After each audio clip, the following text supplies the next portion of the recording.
missed out. There was a doubleheader yesterday. I saw your text. I was very bummed out about that. Texas held on to split. Tried to blow Tigers blew one in the 9th. They lost in 10. Gave one up in the 8th, 9th, and the 10th. I mean, Cleveland had 5 hits, scored 5 runs, and beat them. Yep. That's tough to do. By the way, I came back with my 42-34 with a 42-35. Wow.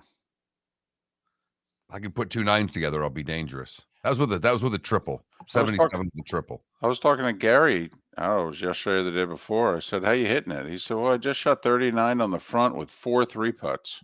I went, "What?" Apparently, their greens are very fast this week. He said, "Yep, I'm knocking everything 4 or 5 feet by and missing all the comebackers." Yeah, ours were unbelievably slow. We just had a tournament, and that was kind of the last big thing of the season. So now they sand them and start. Gotcha. Because you can't keep greens fast in the summer down here. You just can't do it. No, they'll just burn out.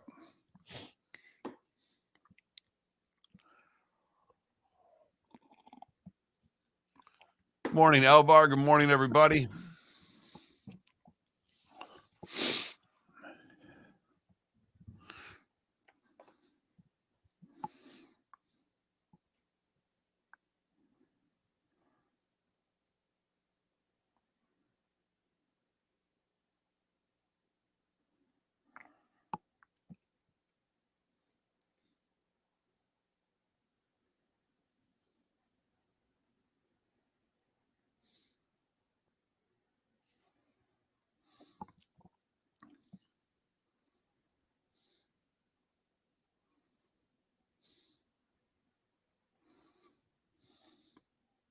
Wow.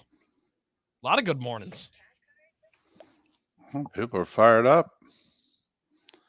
Evidently so. Because the Florida Panthers not only beat the Boston Bruins, they beat the out of the Boston Bruins last night. Yeah, but I'll tell you what, now there's genuine dislike between the two. The stuff that went on. Who was it who scored and slew-footed Marchand on the way to scoring? That's this series. This series could be fun. I still think Panthers are the better team and deeper, but this series could get nasty now. Good morning from Detroit. I love when Paula says that. Love it. Just enough. Here we go.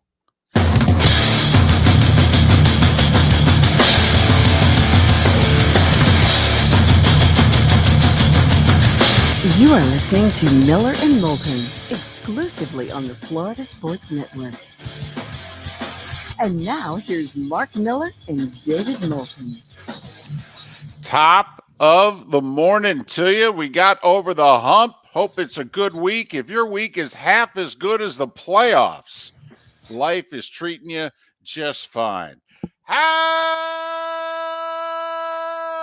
the heck are you, Miller and Moulton? MillerandMoulton.com, Miller_Moulton on X. Happy Thursday to you, Mark. How are you?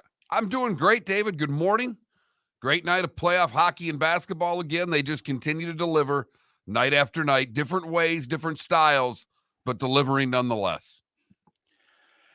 You know, if you're listening to this show at 2 minutes after the hour, you're into sports. And so we all spend a lot of time, effort, and energy getting wrapped up in sports. And when one of your teams, seemingly is giving you, Mark, how many times do we as fans feel as if we care more than they do? If they played as hard as we rooted, if they wanted it as much as us. I mean, come on, Toronto Maple Leafs fans, tell me they don't feel that way. Oh, David, there's not a fan base of a losing team that doesn't feel that way. And I don't know how often it is that your team, it doesn't have to be the team, you root for a few, but, one of your teams in which their playing, and you go, I got to admit, I'm kind of inspired by this. This is remarkable.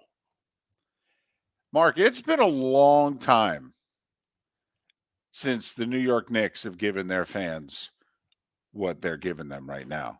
I mean, I texted you guys last night and said, I can honestly tell you, and it has nothing to do with the winning. It's how they're playing. Mark, you're not a Knicks fan at all. At all. You have never rooted for the Knicks a day in your life. You are texting me during Knicks games talking about how much fun they are, how easy they are to root for. They really are. And I don't know if I'm not an anti-New York person, but I'm certainly not a pro let's root for the New York teams guy. Right. They have to earn my fandom, so to speak. I will question you on one thing. The effort, we don't put in a lot of effort to what we sit our fat asses on the couch and watch games. There's not a lot of effort that goes into watching. It was a really nice speech, and I loved it. But we put time, we put energy. Do we put effort? Do we put effort? Well, maybe it's the fact that I'm a sweater. Okay. So just going from the couch to the fridge, the pacing in the living room. I mean, there are times in which I have felt as if I am exuding more effort than, my guy there. Like, hey, come on. You don't even look like you're breaking a sweat. I'm sweating going to get the Tostitos, for goodness sakes. But okay, I got you. Some of us are fat and lazy. It's a dadgum good point. I check both those boxes. Right. Well, you're not fat. I'm getting there. Well, every now and then you have moments of beefy. You do. And, little Dan Patrick there. You have moments of beefy. But 5 pounds away from Ozempic. Is that a commercial? Is that how could be an SNL skit? Oh, you gained 5 more pounds. So anyway, I'm genuinely, for as much as I love the playoff hockey, and my team's actually winning a few games right now, but yeah, you're on cloud 9. You are on cloud 9. This is a spring. Yeah. Haven't had a lot of these. Yeah, in a long time. I know. I don't know of which you speak. It's been so long. I know. You can't remember. So I do. I feel very fortunate. And both teams are doing far more winning than they are losing. So you go to bed and you don't go to bed with that feeling in your stomach and that worry. Oh, man, I don't know if we're going to be able to come back from this. I mean, I don't know. Seriously, I went to bed last night inspired. Kind of like, listen, if they can play that hard, if they can want something that much, okay, get a good night's sleep and bust your butt on the show tomorrow, okay? When you go and do the stuff you got to do tomorrow, okay, you do it with gusto, okay? It's been a long time since a Knick fan wanted to channel their inner New York Knick. Well, Jalen Brunson will do that for you. Oh, my goodness. We've watched a star become created in the past few months, and now he's doing it in the postseason. And literally on the anniversary of the Willis Reed game, as it's known, Jalen Brunson, who gets hurt in the first quarter and misses, the final 15 minutes of the first half. Knicks go from up 7 to down 10. They got no shot without Jalen Brunson. The series is over if Brunson can't come back. And he comes back. He plays every second of the second half. I mean, he's got an injured foot. Like, who knows? Listen, you guys are going to make fun of me. The Knicks may have won their last game last night. Honestly, I don't know how they're doing it. I still believe the Pacers are going to win the series. Yeah. I'm watching the game last night going, how the hell are they doing this? Knicks in 5. Trent is right texting us Knicks in 5, and Miller and Moulton will texting each other going, I don't know if they'll win another game. But man, the ones that are winning are fun. They're inspiring. This is like, damn, if all my teams could play this hard. I don't mind losing if my team's going to play like this. Just tip your hat to the other guys and say you're better. Let's move on. It was something. Yeah. It really was. This is fun. Let's go. Not only that, it's fun to be talking about a basketball team playing hard, not a hockey team. Basketball, load management. Just run around, shoot a bunch of threes. Play every game like an NBA All-Star game to the very end, in which, we'll try here. No, this is, wow. I find myself genuinely inspired. People who have not been texting me out of the blue. Are you watching this? No. Yeah. And you should answer all of them. No, No. We've got Hallmark Channel on. What the hell do you think I'm watching? I know. Rangers went overtime the other night. I get all these texts. You staying up? Are you guys out of your mind? This is my team. It's the NHL playoffs. I stay up for Anaheim versus San Jose in overtime. Do you think I'm not staying up for my team? Yeah, come on. I mean, if God told me I've got 3 hours left, I guess I'm going to be spending it watching overtime hockey. Yes, I'm up. Golly. So, I don't know about you guys, but man, these playoffs for me, they're fun. My team's actually winning, which, not a lot of that going on for a generation. Back-to-back nights in which the volume has been on the basketball game, not on the hockey. Now, I switched it. Once the Panthers went up 4-1, I had both games on, but the volume went to basketball because the basketball game was closer. And then I just would periodically look over and watch another fight happen in the Panthers-Bruins game. Most penalty minutes for the Bruins in a playoff game in, I think, over 35 years last night. So now we're talking. A little old school hockey here, boys. A little old school hockey here, boys.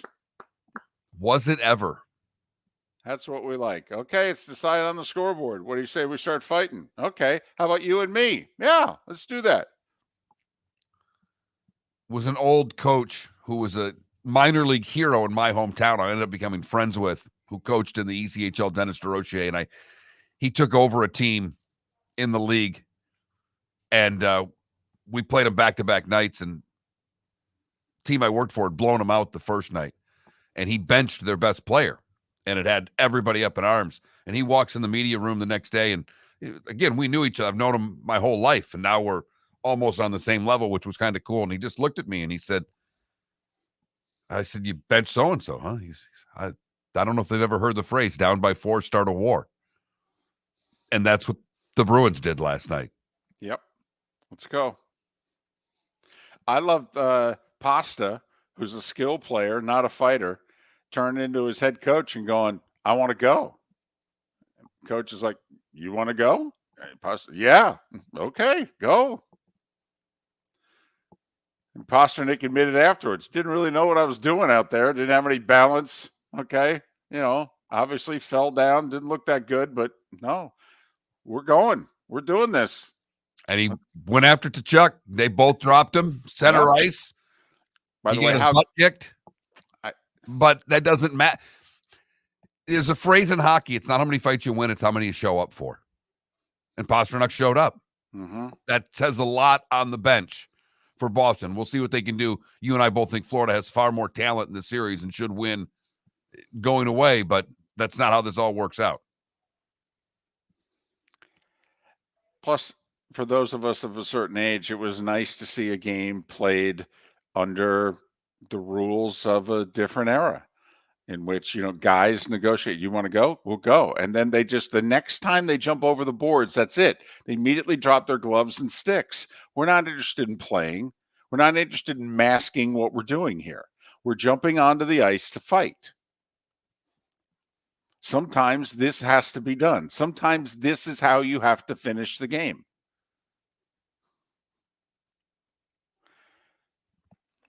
Good stuff. It really is.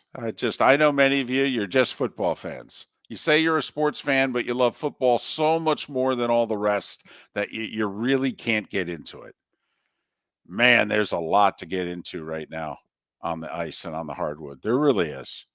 So many really good, fresh, new, exciting storylines. And there will continue to be more as these playoffs go on. David and I are both of the opinion that the Knicks-Pacers series is far from over. Don't know if the Knicks win another game.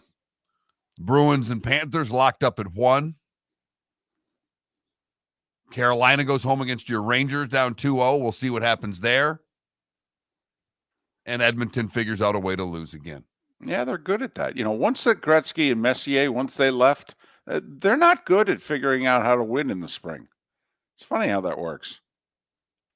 And they have a McDavid, and everybody would want a McDavid. Is that like a McDouble?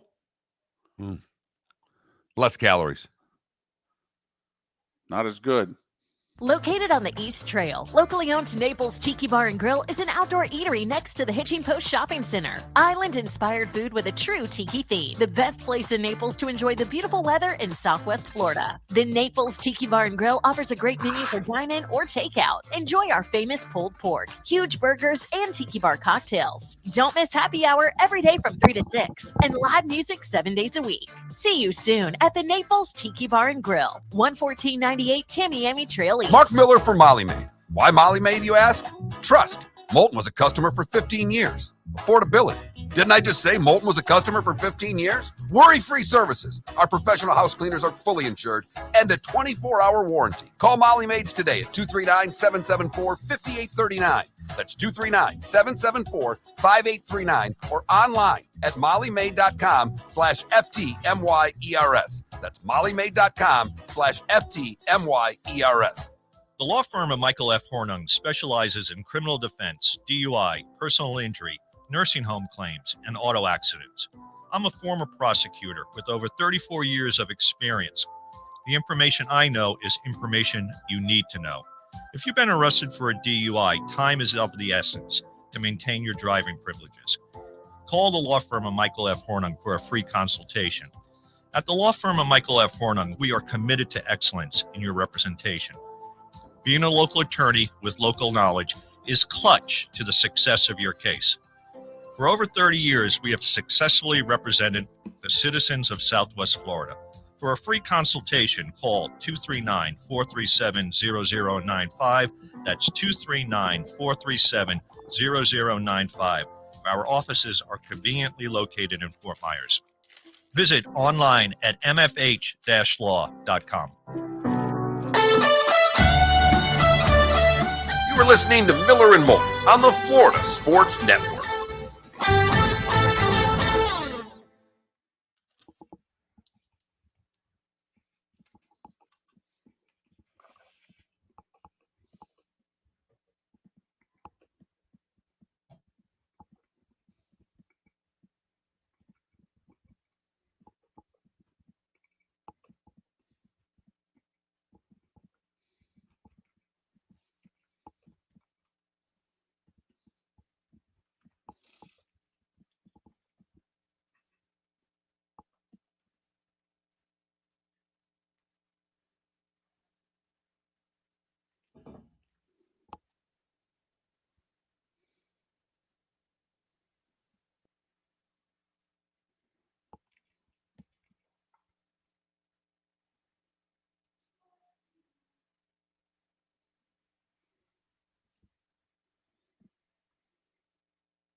Okay, David. Dodgers, Phillies.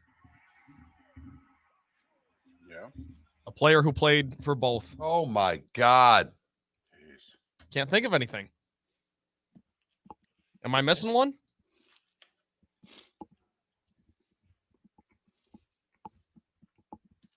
Dodgers, Phillies.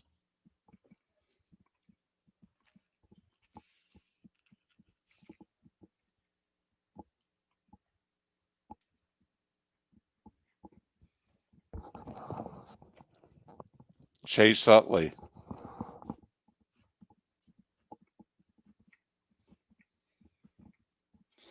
Got it. 29% of people. Guess that one.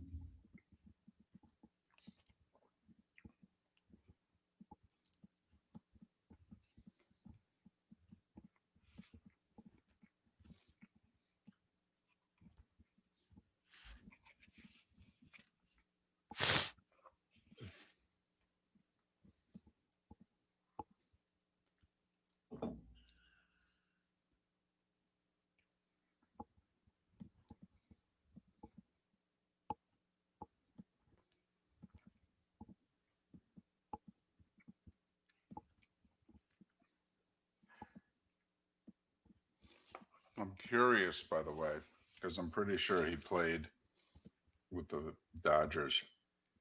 Try Juan Samuel.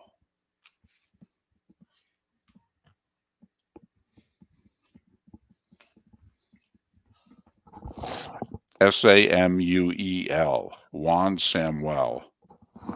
Yeah, that one works.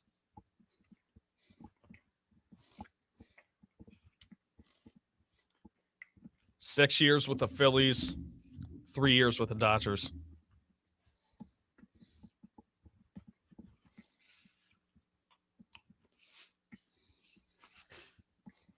Three-time All-Star. I've never heard of this guy. One of the worst trades in Mets history. Traded Dykstra to the Phillies for Juan Samuel. He's on the Phillies Wall of Fame. He was a very good player. He was a very good second baseman with the Phillies.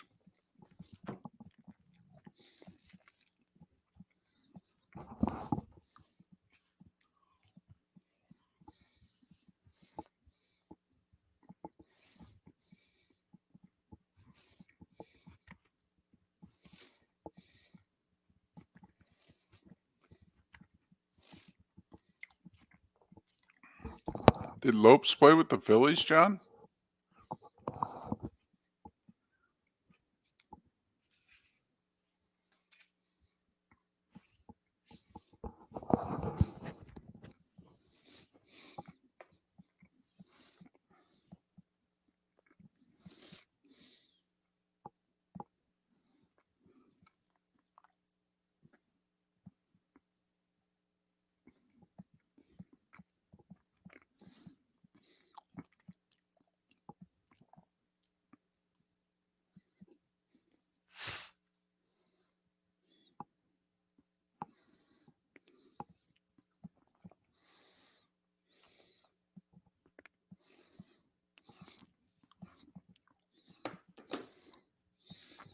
Here we go.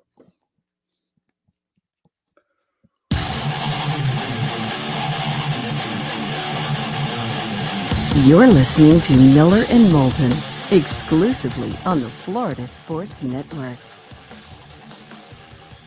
21 minutes past the hour. Thanks for waking up with us, Miller and Moulton.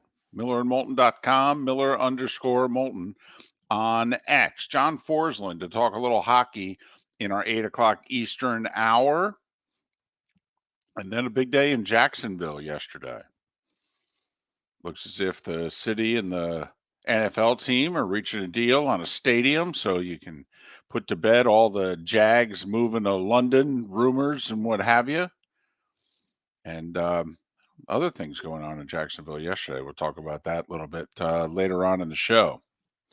So how many minor league hockey teams did you work for? 3, 4? How many? 4 altogether. Okay. Now, I know your last stop, the Florida Everblades, you were there at the ground floor, and you guys had, one of those naming contests, name the team type deal.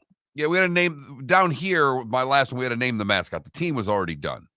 Oh, the team. So they didn't even fake, No. like letting the fans pick the name. Nope, they let the fans pick the name of the mascot. That was in conjunction with the newspaper. That was Gotcha. a deal. So apparently I don't know. To me, it doesn't seem this hard. Is it really this hard to come up with a name? Because the hockey team that moved from Phoenix to Salt Lake City, they're I guess they're gonna go nameless for this season. The Utah Hockey Club? Yeah. Yes. I mean, is this like, or what are they, a soccer team? I mean, what are they going to be? Utah FC? I mean, you know what? Would it be Utah HC? Is that what we're going to call them for next season? Utah HC? Sure. Just like, Barcelona FC or whatever the case may be. The story is Utah, David. So apparently now at first it was 6 names. Then it was 8 names. Now it's 20. They're kicking around 20 names.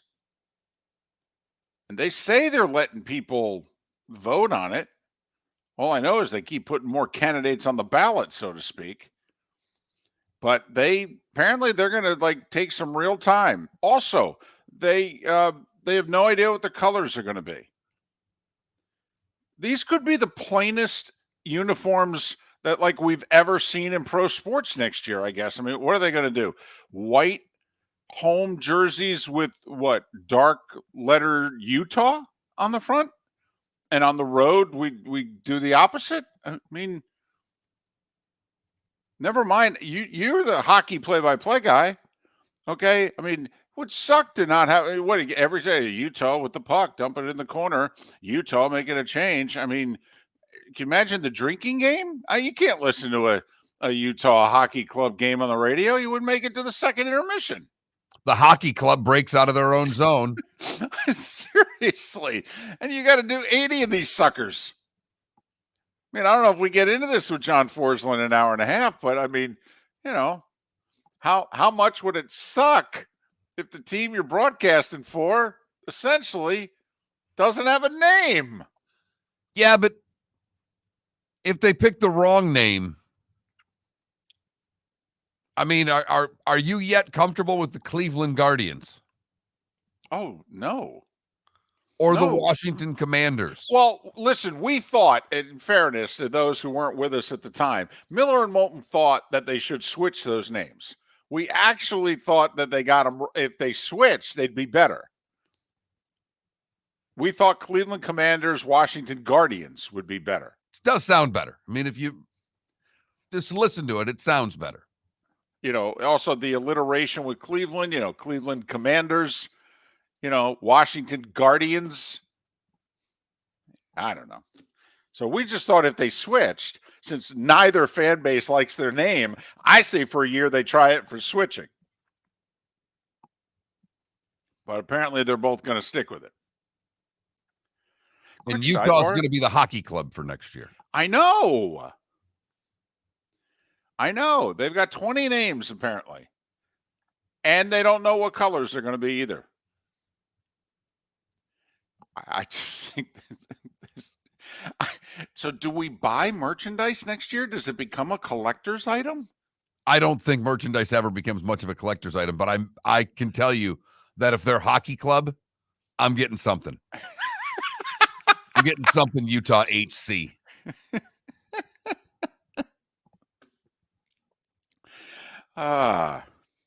So apparently, Mark, what you said is they don't want to get it wrong. That's what that's what the owner said. I would rather play under Utah HC than get the name wrong. I just don't understand. Is this really this challenging? I mean, come on. Can't we?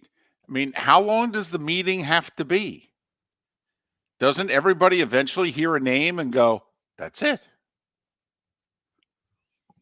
But I guess yesterday was the anniversary, what was it, 63 years ago, that the new National League baseball team in New York decided they were going to name themselves the Mets, short for the Metropolitans. And it was a finalist of 8 other choices. One of them was the Jets, by the way. Because remember, originally, the AFL football team was not the Jets. They were the Titans for a short time. Then they became the Jets. So the Mets were nearly the Jets before the Jets. There you go. Yeah. Now we've got that figured out. Right. Well, So thank God they didn't go with that. Jeez. why? Because the Mets is cool. It has a meaning. It's actually it's one of those things you're like, oh, why you call the Mets? Well, Metropolitans. fits the city. It's not lazy. No? Are Nothing? you okay with Utah then not picking a name and not? Are you okay with them going under Utah HC for a year because they don't have the right name? I'd rather them pick a name. How hard can it be? Thank you. That's my thing. It's like, come on. I mean, honestly, take more than a week? I mean, I think we should be able to do it in a day. I mean, we can't go camping for 3 days and come out with a name? I mean, come on, for all the meetings that corporations have and all the team building that they do, we really can't go away, have a little thing, come back with a name? So, Venom, Ice, Freeze, Fury, Blizzard. I like Blizzard. Blast, Mountaineers, Caribou, Frost, Outlaws. That's some of what's being kicked around. Canyons, Mammoth, 8C, Glacier, Squall, Powder, Hive, Yeti, Swarm, Black Diamonds. Ooh, Black Diamonds. I'm kind of intrigued. Ski hills. Oh, The hardest ski hills to okay. they Think have about how different- great. different colors for Utah, big skiing area. I got you. That one Think went about- way over my head. I could tell. But think about how great those unis could be, though. I'm serious. Think about how great those unis could be. Come on, let's be honest. And besides, Mark, come on, just Black Diamonds break out of the zone. Come on, think of all the, you could go skiing references. You could make diamonds, sharpest stone. I mean, come on, think about all the stuff you could work into your play-by-play broadcasting for the Utah Black Diamonds. That's a 5-carat play right there. Look at you. Look at you. Utah Black Diamonds brought to you by the Diamond District. I mean, I come was on. gonna say it's like you're getting paid by the Diamond District. Think about the possibilities here, Mark. Only if we send them a bill. Right, we don't That's do for that. another day. Well, and it should be noted, it is the Utah something, right? They're not. Yes. It has to be Utah. Right, they're not Salt Lake going Salt Lake. Right, they're going Utah. So Utah Jazz, Utah, whatever the hockey team's going to be. But apparently, they're going to go nameless, and they can't even decide on colors either. I say red. Why? Looks good in the stadium when everybody wears red. Sounds good to me. Visit Jason and Todd at the Diamond District. Are you looking to make this Mother's Day unforgettable? Jason and Todd with the Diamond District are excited to help. This year, she'll get the ice and you'll get the cooler. A premium Yeti cooler valued at $300. With their stunning selection of fine diamond jewelry and exotic gemstone jewelry, you'll be sure to find the perfect gift that will help make this Mother's Day special. And with your purchase of $1,800 or more, you'll receive a free premium Yeti cooler valued at $300. Whether you're already part of the Diamond District family or will be meeting them for the first time, you'll fall in love quickly with their selection, quality, value, and experienced non-commissioned team. Jason and Todd are in the store nearly every day and are excited to hand you a premium Yeti cooler when she gets the ice. Visit Jason and Todd with the Diamond District this Mother's Day week from the 8th through the 12th to receive your Yeti cooler with a purchase of $1,800 or more. Jason and Todd look forward to shaking your hand and welcoming you to the Diamond District family. At the Diamond District. The law firm of Michael F. Hornung specializes in criminal defense, DUI, personal injury, nursing home claims, and auto accidents. I'm a former prosecutor with over 34 years of experience. The information I know is information you need to know. If you've been arrested for a DUI, time is of the essence to maintain your driving privileges. Call the law firm of Michael F. Hornung for a free consultation. At the law firm of Michael F. Hornung, we are committed to excellence in your representation. Being a local attorney with local knowledge is clutch to the success of your case. For over 30 years, we have successfully represented the citizens of Southwest Florida. For a free consultation, call 239-437-0095. That's 239-437-0095. Our offices are conveniently located in Fort Myers. Visit online at mfh-law.com.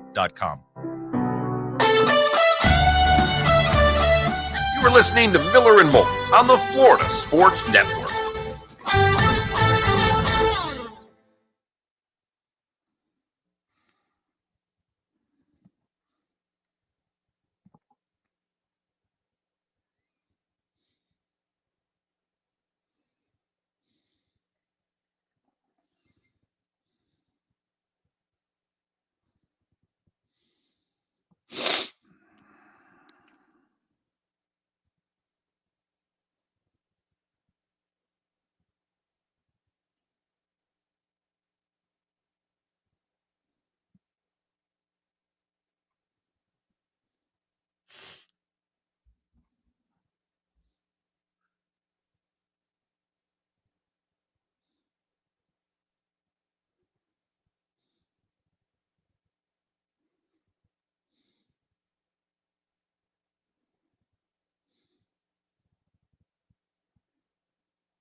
Yeah, Mark Blizzard. I can go with Blizzard.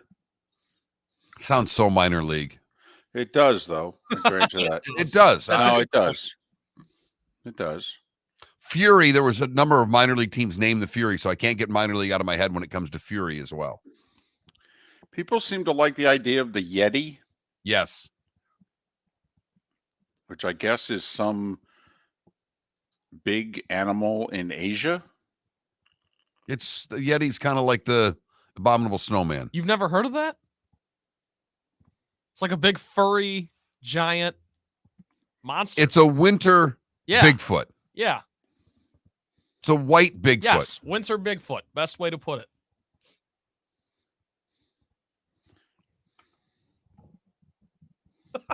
Apparently they're found in... They wrote a song called Yeti Woman about sleeping with a big girl. That's good. It's pretty funny.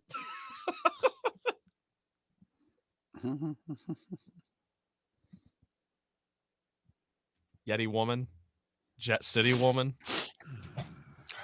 Same basket. No. Here we go.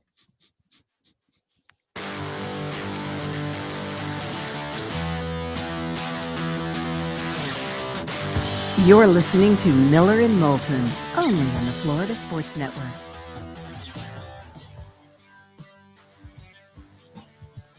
"22 minutes before the hour. Thanks for being with us, Miller and Moulton. MillerandMoulton.com, Miller_Moulton on X. John Forslund to join us in a little more than an hour. Little this, little that. Yesterday in the sports world. We'll get to it now with the starting five.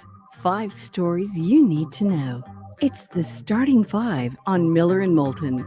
Here's number 1. Number 1's the NFL, kind of. Jacksonville Mayor Donna Deegan says the city and the Jaguars have reached an agreement on refurbishing Everbank Stadium. The agreement does not have to go on a ballot, but it must be agreed to by the city council, who will get the agreement on Tuesday to start kicking around. I mean, the lease doesn't expire for another 5 years, but these stadium projects take 2 to 3 years minimum. So in her first year as mayor, she tackled this right away. We'll see what the deal, which has been estimated that it's going to be $2 billion. And the thought is that it's going to be split 50-50. How much is the stadium? How much is the land around the stadium?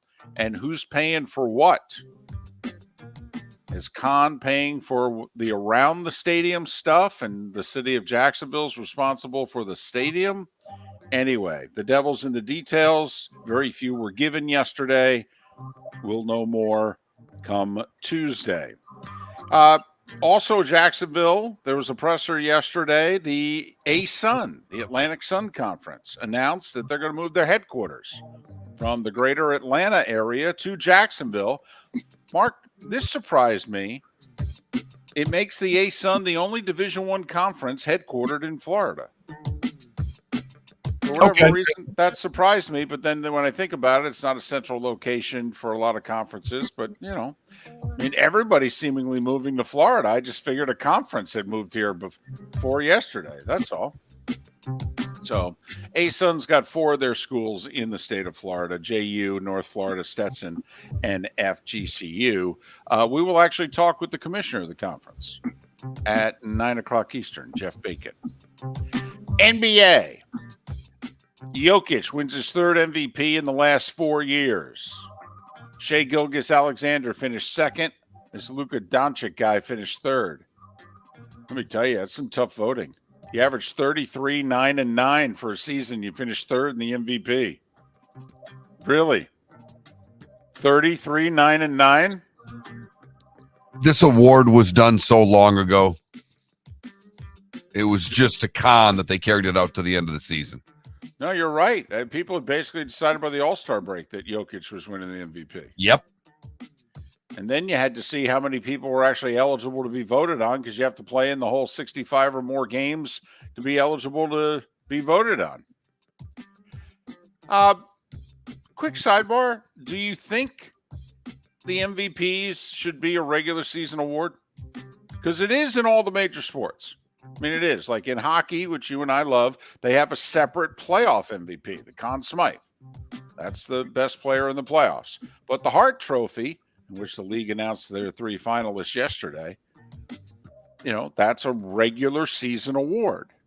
I mean, doesn't it sound a bit silly? The playoffs are the far more important part of the season, and we're not taking that into consideration as MVP? I mean, shouldn't winning and performance in winning be what determines the MVP? Am I missing something? Well, it's a team sport, so it's hard. No, it's an individual award, first off. Secondly, I have no problem with it being a regular season award. They've changed this. It's now no longer the most valuable player. It's the best player on the best team award. Yeah, a lot of times, or it's funny how some years the most outstanding player wins the MVP, if you know what I mean. And then some years they actually make it the most valuable player wins the MVP. Because you could argue this year, was Jokic really the best player in the league this year? I mean, was he really? Is anybody better than Luka?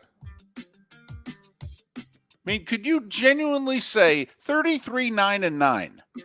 Is anybody better than that? No. You know, I think they gave it to Mark. What you said, you know, he's the best player on the defending champs. And everybody going into I mean, it looks very differently right now.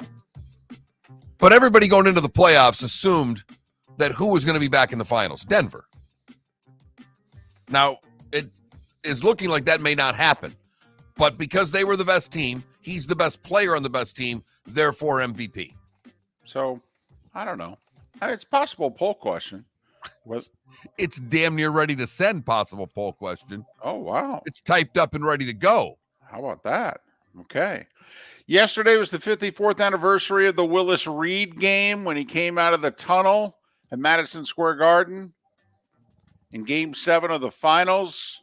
Well, Jalen Brunson walked into the locker room in the first quarter with a foot injury, not to be seen for nearly an hour. Came out of the tunnel, which is no longer there, for the start of the second half, played the entire second half, scored 29 points. DiVincenzo and Anunoby each added 28. The Pacers shot 52%, hit 15 threes, scored 121 points, and lost. That's ridiculous. 130-121 Knicks. Knicks shot 57%, made 14 threes, won the battle of the boards by 10. Up 2-0 in the series. The difference on the glass was amazing in that game. Just how many offensive rebounds, how many second chance points the Knicks were getting in that game.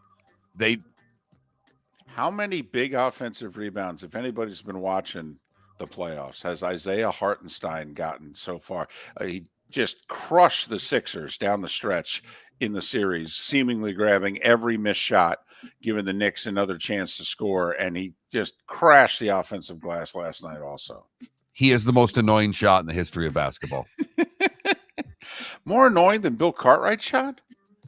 I mean, Bill started that shot by his ankles, pulled it up to his thigh, then switched from the one side of the body to the other, eventually raised the shot all the way above his head. I mean, that little push drives me nuts. But he makes all of them. That's why it drives you nuts, because you imagine yourself guarding him going, how are you getting that little push off and making it my face? Couple of game twos tonight. Boston and OKC, the 1 seeds, both at home, both up 1-0. Celtics are a 13.5-point favorite. Thunder are a 5.5-point favorite.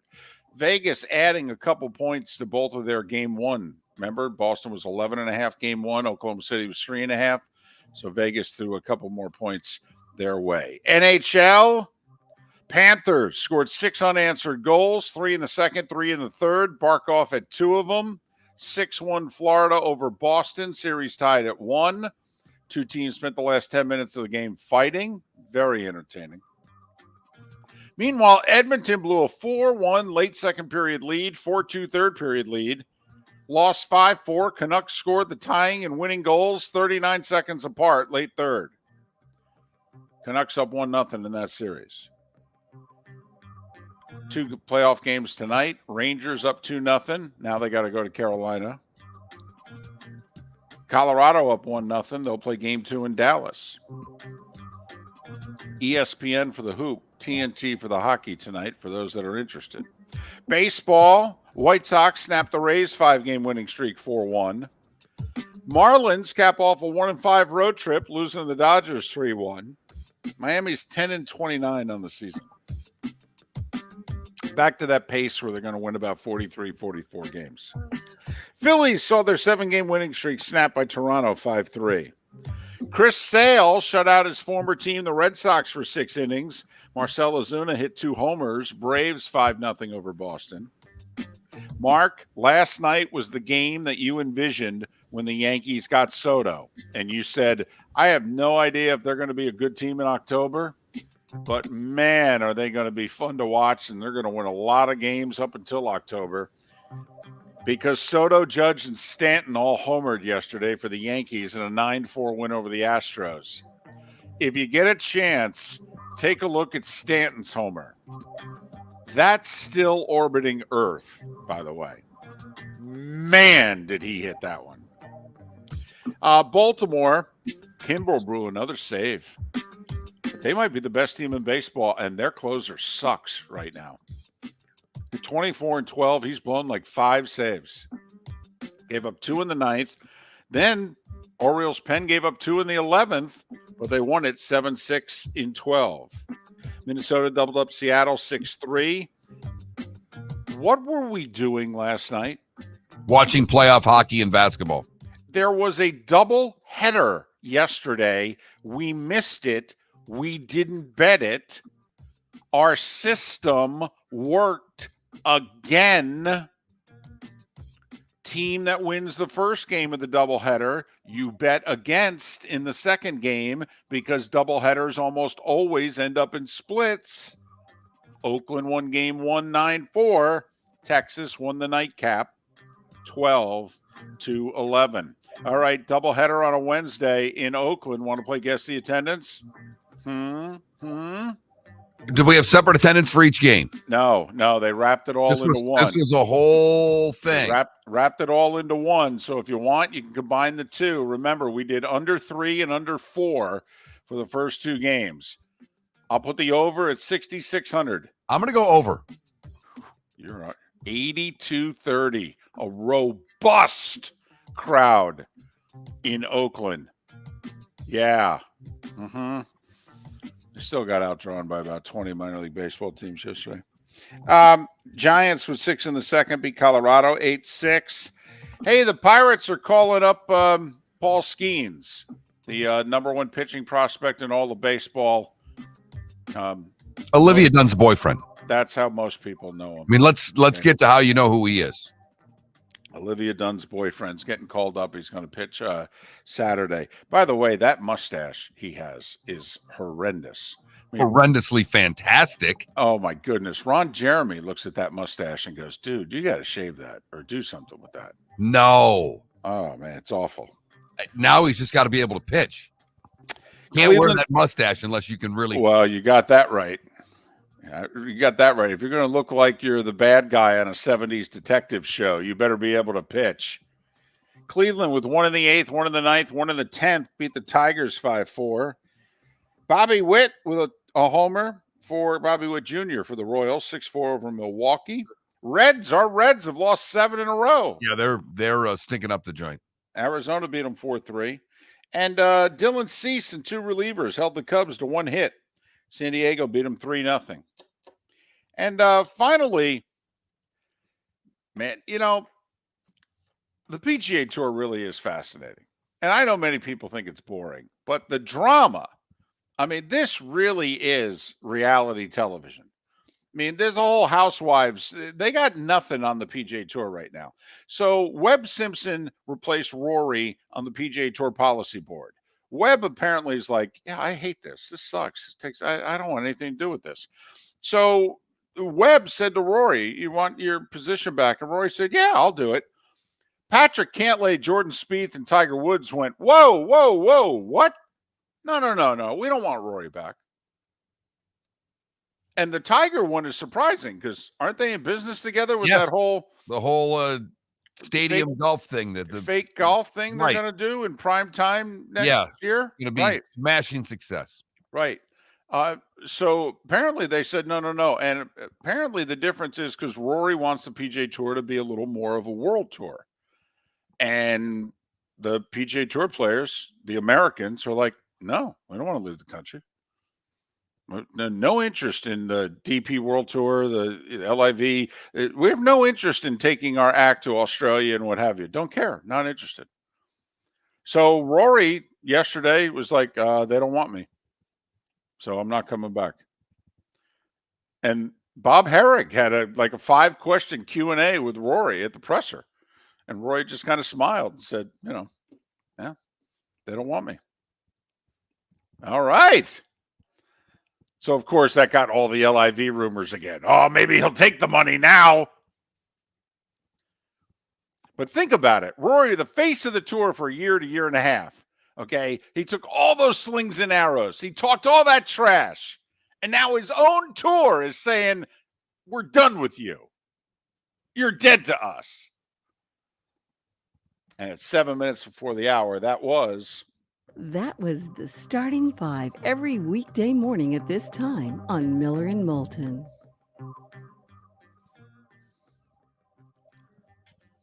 Look it. I do this for a living with you, David. Mm-hmm. I don't get that excited about the PGA policy board. And I'm glad for our show and for our sake that you do. Poll question on the other side. Hello, friends and family of Southwest Florida. Are you looking to tap into the electric vehicle market? Well, look no further, because we here at Southwest Florida Golf Carts have just what you need. E-bikes, golf carts, LSVs, scooters, and more. Come down and talk with one of our experienced sales reps, have a soda and a smile, and you could be cruising the streets in your new EV today.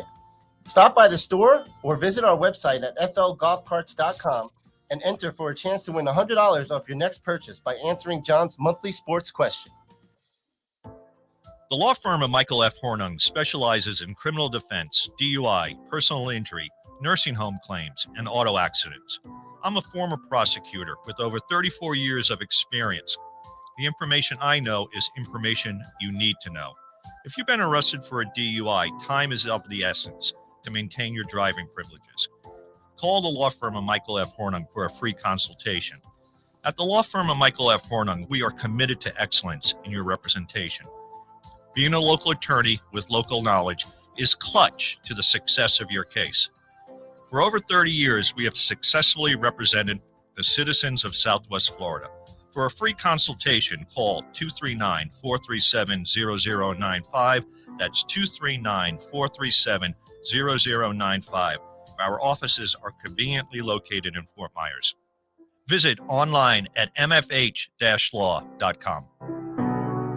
Visit Jason and Todd at the Diamond District. Are you looking to make this Mother's Day unforgettable? Jason and Todd with the Diamond District are excited to help. This year, she'll get the ice and you'll get the cooler. A premium Yeti cooler valued at $300. With their stunning selection of fine diamond jewelry and exotic gemstone jewelry, you'll be sure to find the perfect gift that will help make this Mother's Day special. And with your purchase of $1,800 or more, you'll receive a free premium Yeti cooler valued at $300. Whether you're already part of the Diamond District family or will be meeting them for the first time, you'll fall in love quickly with their selection, quality, value, and experienced non-commissioned team. Jason and Todd are in the store nearly every day and are excited to hand you a premium Yeti cooler when she gets the ice. Visit Jason and Todd with the Diamond District this Mother's Day week from the 8th through the 12th to receive your Yeti cooler with a purchase of $1,800 or more. Jason and Todd look forward to shaking your hand and welcoming you to the Diamond District family. At the Diamond District. Mark Miller for Molly Maid. Why Molly Maid, you ask? Trust. Moulton was a customer for 15 years. Affordability. Didn't I just say Moulton was a customer for 15 years? Worry-free services. Our professional house cleaners are fully insured and a 24-hour warranty. Call Molly Maids today at 239-774-5839. That's 239-774-5839 or online at mollymaid.com/FTMYERS. That's mollymaid.com/FTMYERS. You are listening to Miller and Moulton on the Florida Sports Network.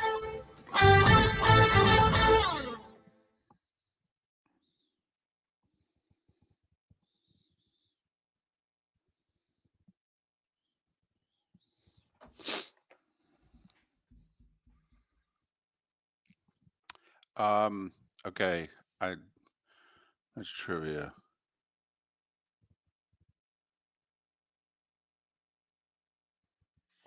All right, so I have this worded as following. Should MVP awards be a regular season award or should MVP awards include playoffs? You good with that? Yeah. It's up. There we go. Giddy up.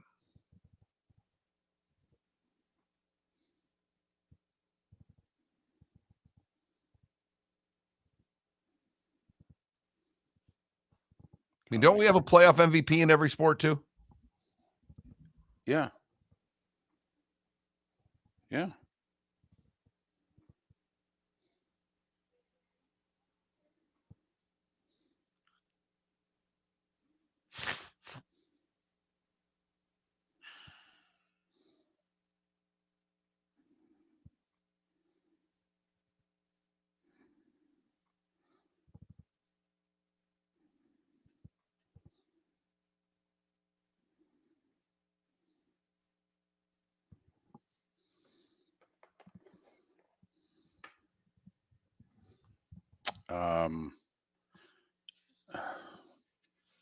DC.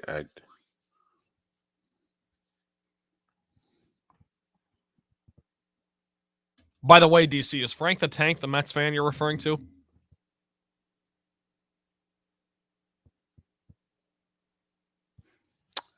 I'll go Keith Hernandez, DC. I don't know.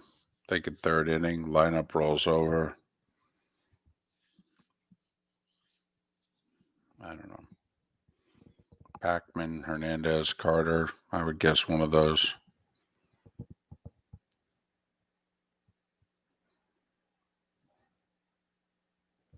Gotcha.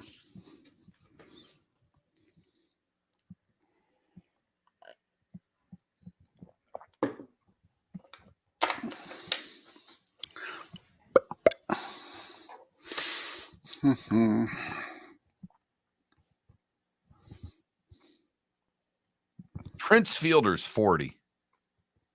Jeez. That made me feel old right That makes me feel old. Is he still being paid by somebody? I don't think so. But he was for a while.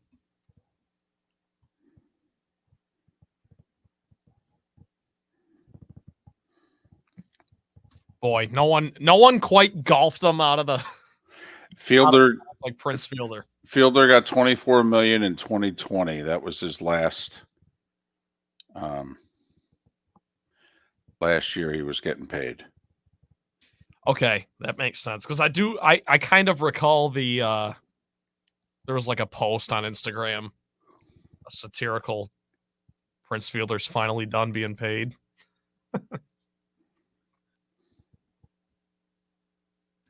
He was excellent for one season. With the Tigers, I mean. Well, I mean, and that's why next year. That's why they gave him a 9-year, $214 million contract. He was so good for 1 year. And then the second year, nope. Put Miggy over at third. Oh, that team was great. I love that team. That Stanton ball got out in a hurry, didn't it? Here we go.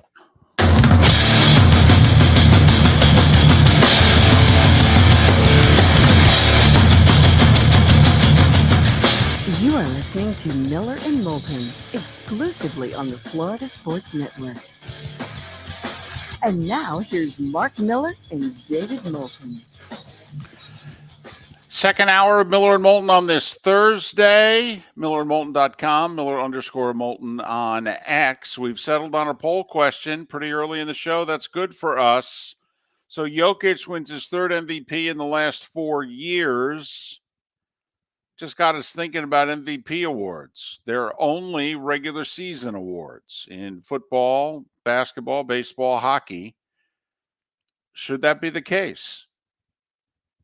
I mean, most important part of the season is the playoffs. Why should the playoffs not be a part of this? So that's our poll question, basically. Should they remain a regular season award, or should we pick an MVP after the season's over? Take the playoffs into account. That Mark Miller, the David Moulton. Okay, Miller_Moulton, vote on X. I like that they're separate. I like that there's a separate regular season MVP and that there's, a final, an NBA Finals MVP. There's the Conn Smythe Trophy for the playoff MVP in hockey. I'm fine with the separation of regular season and playoffs. It sounds like you're not, David. No, I'm not. I'm really not. And by the way, you can have somebody who's the playoff MVP who's not the MVP of the league. But I just, to me, it's absurd that it's a regular season award. And in some of the leagues in which the regular season means nothing, that I really think it's a waste to only consider the regular season. I think the whole thing should be taken into consideration, and then we vote when it's over. In your world, Mike Trout would never have an MVP then, would he? Now, he might have had a couple of MVPs because he was just so much better than everybody else that even when the season was over and the postseason, it was kind of like, who was the best player in the league this year? Well, it was Mike Trout. Well, isn't that the point, though? I mean, it's a way to acknowledge the greatness of a certain player over the course of the entire season. And then when the playoffs come, that's when the best teams win. But the reason I said it's an individual award earlier is because Jokic, what was it, 2 years ago when he won it? They were the 6th seed. Russ, probably 7 years ago, averaged just triple-double, and the team's a 7 seed. It's like it's a way to kind of tip your cap to those guys, even though the team isn't going to win anything.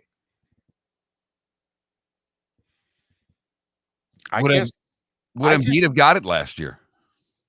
Right. Probably not. I guess I just have a problem with the regular season being given that much importance, to be honest with you, and the playoffs not being given more. I mean, I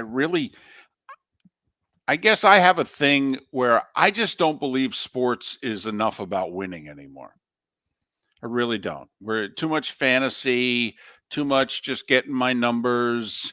Hell, guys are only playing 60, 70, 80% of a regular season. I just don't, I don't know.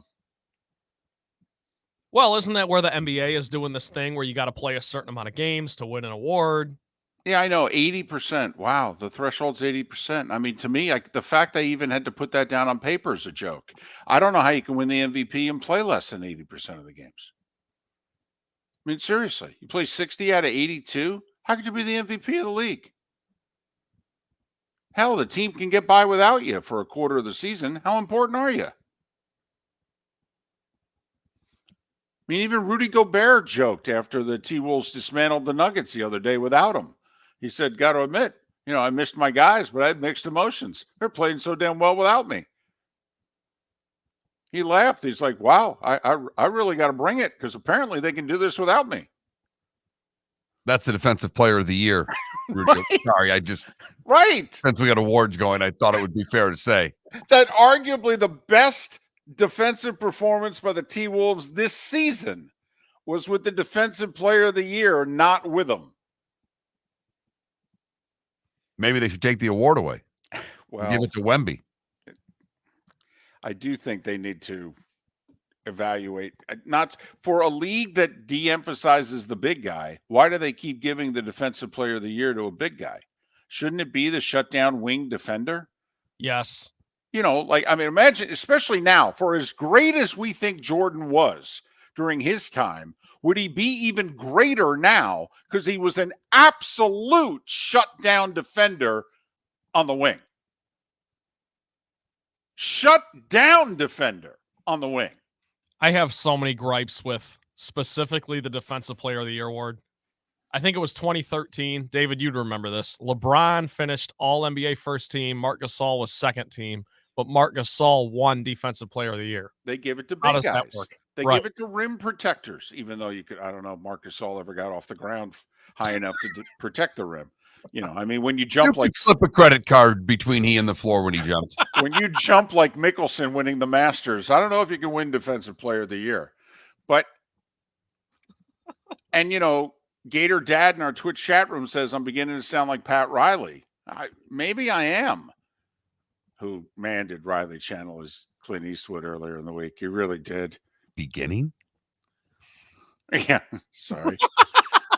Well, also we both got the unshaven grayness going on our face too. I'm looking as old as I can look right now, and Riley did earlier in the week too, and sounded it as well. Yes, he did. Hey, David, you bring in Jimmy Butler back? I don't want to get into that, but honestly, if we're only going to consider the regular season. And see, this is where Jokic is the best player in the game. We'd agree with that now, right? Yep. Today, he's the best player in the game. He did not have the best season this year. And he had a great season. Nobody had a better season than Luka. Come on. 33 points, 9 rebounds, 9 assists a game? Come on. Nobody had a better year than that. That's on the voters, though. I agree. Put it this way, David. In your world, if you would have added the playoffs, that Luka yet has done nothing really to improve upon his numbers.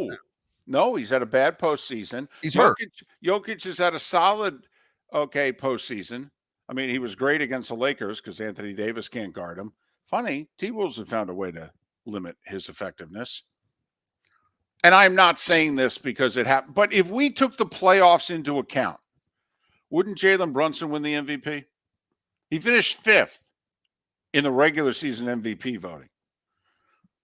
But right now, if we were sitting down and we were voting on the league MVP, who right now we hand out the ballots, who would win? I think Jokic would still win. I think Brunson would win. I was going to say Brunson would get votes for sure. But I mean, he's played unbelievably well. Yeah, a legendary performance so far, up there with Historic. Jordan. Yes. Yeah. But if we threw in playoffs, you know who else would probably get votes? Anthony Edwards. Yes, maybe Ant would win it. Best player on the best team. They haven't lost in the playoffs yet. No, they haven't. And not only are they 6-0, they're 4-0 on the road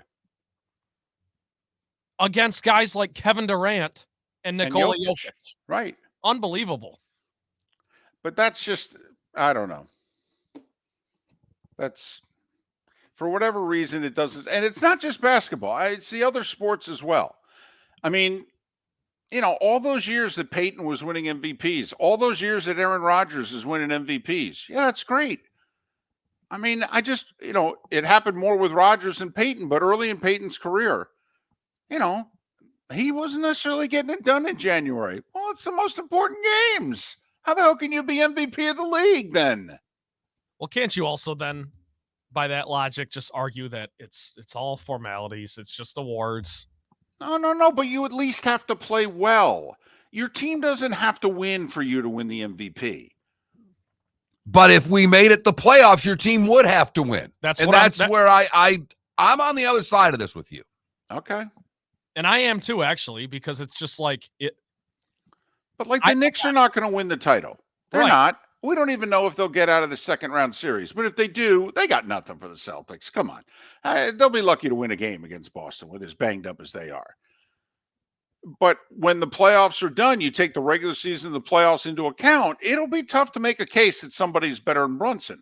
Now, you could still make it. Anthony Edwards, you could make that case. He was every bit as good as Brunson during the regular season, and he might be hoisting the trophy in a month. I wish that the voters took it as seriously as we're making it sound right now, because 2011, Derrick Rose won the MVP. Well, LeBron was by far the best player that year. If you go look at the numbers. Barkley won an MVP during Jordan's heyday. Malone won an MVP during Jordan's heyday. I mean, it happens. But it's media contrived every time. Yes. It was with Barkley. It was with Rose. They start deciding they want someone else to win the MVP. Yes. They did it with Embiid last year. Yep. Yes. They didn't want to give Jokic 3 in a row. Right. That was all it was. We're not going to give the foreign white guy the third MVP in a row. Exactly. It was okay that we did. It was okay that we did it to Larry Bird in the 80s, but we're not going to give it to the foreigner. No, seriously. The NBA media decided, no, we got to come up with somebody else. Well, so this is why I'm saying, I mean, as tough as it sounds, we shouldn't get so bent out of shape about it because we know what's going on. Yeah, I know, but, MVP it's got some prestige to it, right? We should start. Listen, you could be a baseball. This goes back, Mark. You and I would remember this. Remember they gave Andre Dawson the MVP? Cubs finished in last place. He had 49 homers. When 49 homers was, stopping traffic, nobody hit 50 homers. And Dawson went to the Cubs and hit 49, last place team. But they gave him MVP. And it was kind of like, well, I mean, how valuable was he? They finished last. Now, you could argue he was the best player, but is that the same as MVP? Well, that's the age-old argument. Is it most, they used to have the most outstanding player, not the most valuable. There's a difference to me. There's a big difference. And now it's the most outstanding player. It's not necessarily the most valuable. We talked about this in hockey. If Kucherov's not on Tampa. Where were the Lightning this year? They missed the damn playoffs. No They doubt. miss the playoffs, David. Easily. Wouldn't be close. At least he's a finalist for the Hart. Right. He also had an amazing season. But then it's league to league, right? Because the most valuable player in football always has to be a quarterback, right? Well, of course. Nowadays, yeah. Mm-hmm. So the MVP, it's our poll question today. Should it be just a regular season award, or should the MVP award include playoffs? Miller_Moulton on X, that Mark Miller, the David Moulton. Go vote. Visit Jason and Todd at the Diamond District. Are you looking to make this Mother's Day unforgettable? Jason and Todd with the Diamond District are excited to help. This year, she'll get the ice and you'll get the cooler. A premium Yeti cooler valued at $300. With their stunning selection of fine diamond jewelry and exotic gemstone jewelry, you'll be sure to find the perfect gift that will help make this Mother's Day special. And with your purchase of $1,800 or more, you'll receive a free premium Yeti cooler valued at $300. Whether you're already part of the Diamond District family or will be meeting them for the first time, you'll fall in love quickly with their selection, quality, value, and experienced non-commissioned team. Jason and Todd are in the store nearly every day and are excited to hand you a premium Yeti cooler when she gets the ice. Visit Jason and Todd with the Diamond District this Mother's Day week from the 8th through the 12th to receive your Yeti cooler with a purchase of $1,800 or more. Jason and Todd look forward to shaking your hand and welcoming you to the Diamond District family. At the Diamond District. Mark Miller for Molly Maid. Why Molly Maid, you ask? Trust. Moulton was a customer for 15 years. Affordability. Didn't I just say Moulton was a customer for 15 years? Worry-free services. Our professional house cleaners are fully insured and a 24-hour warranty. Call Molly Maids today at 239-774-5839. That's 239-774-5839 or online at mollymaid.com/FTMYERS. That's mollymaid.com/FTMYERS. The law firm of Michael F. Hornung has successfully represented the citizens of Southwest Florida for over 30 years. As a former prosecutor, the information I know is information you need to know. If you've been arrested for a DUI, a criminal matter, or involved in an auto accident, call the law firm of Michael F. Hornung.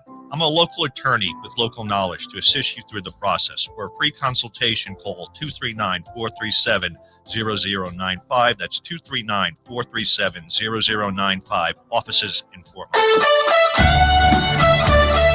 You are listening to Miller and Moulton on the Florida Sports Network.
You listen to Luke Combs at all? Do I? Yeah. No. Just curious.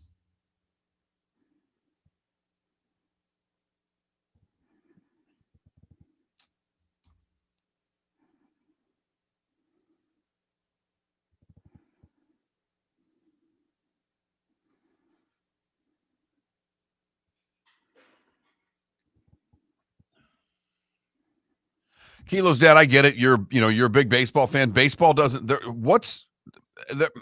There's not national stories on baseball. Baseball's a regional sport now. Also, we'll probably lean more into baseball when it's No, we won't. June and July. Not if we don't have to. I'm not kidding. I know. What are in June and July? What the hell are the baseball stories? Well, there could be a home run race. Who's going to win the MVP? We'll do more on Caitlin Clark in the WNBA than we will on Major League Baseball.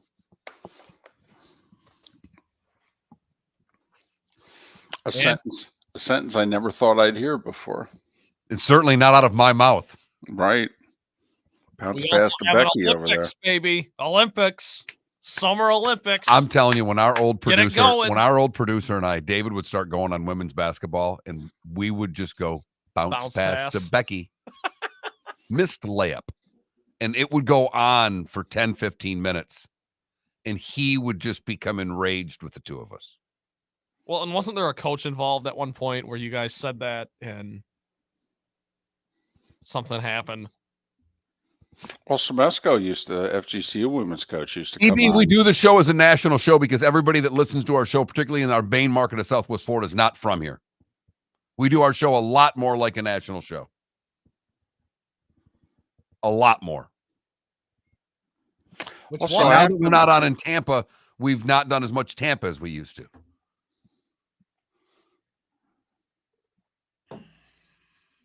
I'll tell you, the national angle was a huge reason I was so fired up to take this job. Because after doing a year in Nashville where it was just the Preds and AAA baseball and the SEC, but I don't know. I listened to your guys' show. I was like, yeah, that's more fun. And Feeney, you know then how few you are in comparison to the many that are not from here. Maybe LaBelle is a little bit more parochial when it comes to staying and living there. I don't know. I've not spent enough time in LaBelle to be able to judge it. Miller and Moulton, we are global. Worldwide. We are something. Here we go.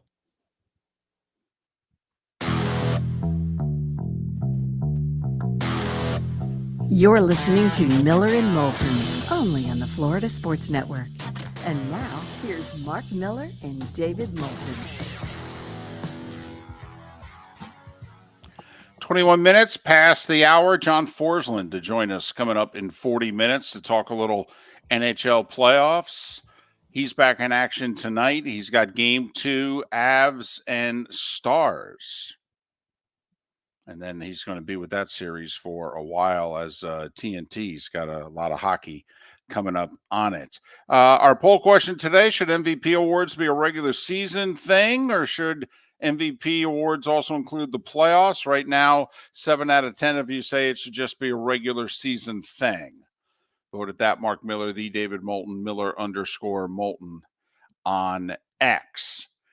You made fun of me last hour when I tried to get into the drama, the soap opera that's going on with the PGA Tour. I have to admit, I'm a little surprised. A, you like drama. B, you love golf. And C, you've been more than interested in this whole PGA Tour LIV mess of the last 2.5 years. So I can't believe the fact, is it because it's Rory and you don't like Rory that you're not as interested in this story as you should be? Because Rory, who was the president of the club, who was leading the club, took a leave of absence from leading the club, was asked by somebody on the board to come back to leading the club, and now the club wants nothing to do with him. I'm a little annoyed with the PGA Tour right now, David. Okay. and the hypocrisy that is the PGA Tour. Okay. The fact that they start handing out the PIP money Right. to the popularity contest that we're just handing out $10 and $20 million checks. That was a couple years ago. That was to combat LIV, kind of like, hey, you don't need to leave. The Utah players, we're going to slide you some extra money here. And I'm a little annoyed with the tour on the redone tour. Elevated events are fine. I like watching golf on the weekends and no one shows up to the other events. I mean, you're looking at the leaderboard going, who in the hell are these guys? And I would lean on Rory's side. Might as well take this thing worldwide, because who gives a damn about the CJ Cup if no one's in it? There are weeks that the PGA Tour is unwatchable, David. Well, you could argue more weeks than not, because you got the elevated events in which literally the top players are only allowed to miss one. That's it. Otherwise, Rory got fined $3 million last year. He missed 2 last year. He didn't go to a second one. $3 million they fined him. $3 million. And I know Rory's got the money, but still, they fined him $3 million for skipping a tournament. I mean, can he then turn around and look at the PGA Tour and go, well, if I'm this important, shouldn't I be making more money? I mean, if this is an event with all the top players, I sit it out and I get fined $3 million. I guess I'm a really big deal then, huh? By the way, Tiger's not playing in any of these events. Is he getting fined? Obviously, the He's answer not a top player. But he's ranking wise, he's okay. So is that what they're hiding behind? Because he's clearly the top draw. He's the top draw, but that's done by the elevated events are done by their world rankings. Okay. So anyway, I find it funny that essentially the PGA Tour would rather have Patrick Cantlay be their voice than Rory McIlroy. I mean, that's behind the scenes what they're saying. Tiger just chose Patrick Cantlay over Rory McIlroy, his business partner. The guy he's starting up that whatever the heck it is. Virtual golf league or whatever. I don't know, Golden Tee or whatever it's going to be. Whatever. Prime time Monday and Tuesday nights. It'll probably be, because you and I are wrong about everything, it'll probably be an incredible success. Boy, I hope not. This will be like This will be like the owner of the Giants, apparently. You got Mara and you got Tisch, and they don't talk to one another. Here's my favorite part of the draft. I didn't bring this up. The two owners are standing next to each other. People in the, everybody congratulates everybody. Oh, what a great pick we made. They come over, hugs, man hugs. They're standing next to each other. The same people are coming up, shaking both of their hands. The two of them don't even look at each other. Their shoulders are almost touching. They co-own the team together. They hate each other. They would light each other on fire if they could. It was my favorite part of the draft. My favorite golf story, and I'll do it really quickly because I know we got to get to the play of the day. But if anybody cared about live golf, and nobody does, including us anymore. We're fascinated by the concept. No one's watching it. No one's going. People go to it in other countries, but it's not doing very well. But they have a trade window. Yes. They can trade players. Yes. That is great. It opened up this week. Yes. So all the captains can work with the other captains and trade players. Also, a lot of the guys, when they made the move to live, signed 3-year deals. Well, this is year 3. So there's a lot of guys whose deals are up at the end of this year. Like the old guard, the Westwood, the Poulters, and what have you. You keeping them? They ain't playing worth a blank. And some of the young guys, that Wolf guy they took a shot on who's played horribly. Right. But a couple of the young guys that they've taken a shot at are terrific. But yes, you're right. Golfers can be traded this week on the LIV I love that. If that's that golf wise, that's where I am right now, David. I want some live trades. They've gone full on fantasy. 28 minutes past the hour. We don't want to cut into Trent Bally's play of the daytime here. By the way, very ugly outfit today.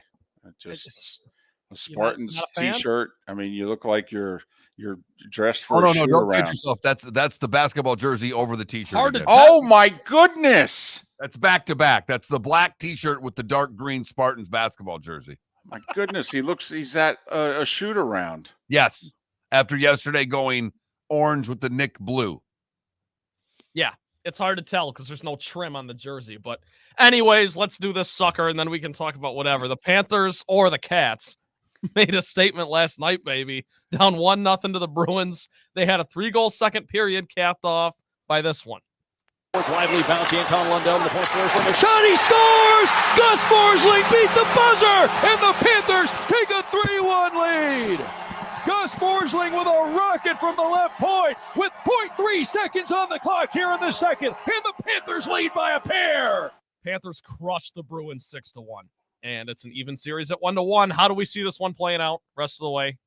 For the record, what do you think? Miller and Moulton are all over the Panthers. We think they're superior, so much deeper. Swayman has to steal the series for the Bruins is how we look at it. I think we both had, 5? I had 5. Yeah. So, no, we weren't fazed by the game 1 loss. We'll see if we're wrong. But that goal was the backbreaker. Yeah. 0.3 seconds left in a 2-1 game, making it 3-1 before the buzzer at the end of the second period. That one just had to crush the Bruins. Completely changes the vibe going into the locker room or the clubhouse, whatever you want to call The it. locker room. You had it right the first time. Big hockey guy here. Wow. Yeah, let's get rid of this sucker, and then we could talk about whatever we want. That's what Molly Maid's sponsoring these days. It's the Molly Maid. Let's get rid of this sucker. I said, let's get this sucker done. I will say the word sucker was never really in my vocabulary until I started working with David Moulton. So I blame you. Respectfully. I've never heard you say it. I just get in line, maybe during the commercial breaks. I don't He know. called Easter a sucker. He goes, yeah, they moved that sucker around a little bit. That's okay. It's a dangerous word to be using. It really is. You're only one letter off from an FCC violation. It's the Molly Maid sucker of the day. The law firm of Michael F. Hornung has successfully represented the citizens of Southwest Florida for over 30 years. As a former prosecutor, the information I know is information you need to know. If you've been arrested for a DUI, a criminal matter, or involved in an auto accident, call the law firm of Michael F. Hornung. I'm a local attorney with local knowledge to assist you through the process. For a free consultation, call 239-437-0095. That's 239-437-0095. Offices in Fort Myers. The waterways of Naples are a beauty to behold, and the Bayfront Inn has multiple ways for guests to enjoy the water and have some fun. Gather your family and friends and enjoy a leisurely day on the water with a pontoon or deck boat. If you prefer to explore the waterways without a motor, the Bayfront has canoes, standboards, and kayaks. At the end of your journey, enjoy lunch or dinner at the Bamboo Tropical Bar and Grill. The Bayfront Inn. Something for everyone. On 5th Avenue in Naples. Mark Miller for Molly Maid. Why Molly Maid, you ask? Trust. Moulton was a customer for 15 years. Affordability. Didn't I just say Moulton was a customer for 15 years? Worry-free services. Our professional house cleaners are fully insured and a 24-hour warranty. Call Molly Maids today at 239-774-5839. That's 239-774-5839 or online at mollymaid.com/FTMYERS. That's mollymaid.com/FTMYERS. Hello, friends and family of Southwest Florida. Are you looking to tap into the electric vehicle market? Well, look no further because we here at Southwest Florida Golf Carts have just what you need. E-bikes, golf carts, LSVs, scooters, and more. Come down and talk with one of our experienced sales reps, have a soda and a smile, and you could be cruising the streets in your new EV today. Stop by the store or visit our website at flgolfcarts.com and enter for a chance to win $100 off your next purchase by answering John's monthly sports question. You were listening to Miller and Moulton on the Florida Sports Network.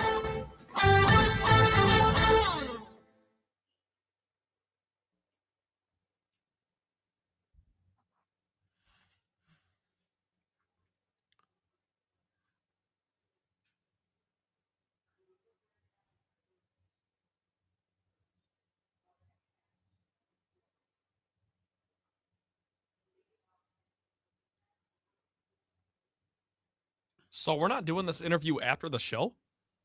No, we're doing the AD from FGCU after the show. Okay. Coming okay. up in a few days here. I don't know when that exactly is. Right. But we're on in Jacksonville and Southwest Florida. They've got Yeah. 3 schools in the conference. Yeah. So that it plays. Oh, for sure. I was off with memory. How many points did Halliburton of his 34 have at the half? I'll look it up. I don't know. You were not happy with him, though, were you? Oh, soft as baby do. I was screaming at him. For everyone I listening. want to win my bet. Right. That's it's all it was. I've got was. Indiana +5, and I know he went for 34, but there was a stretch there. One, he's not on the court as they're coming back. They I didn't agree with the coaching. They're resting him while the Knicks are making this comeback. 1, 2, he passed up about 3 wide open shots. Yeah, for everyone in the Twitch chat room, Mark was texting Felipe and I, cursing Halliburton's name.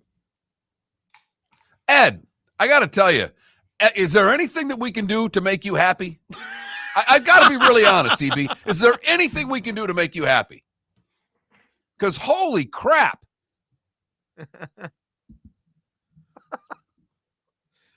Oh, my God. Jesus. Trent, you're in trouble because Ed's going to be the new producer here by the end of the week. Uh-oh. Oh, boy. All right. Deep breath. Whew.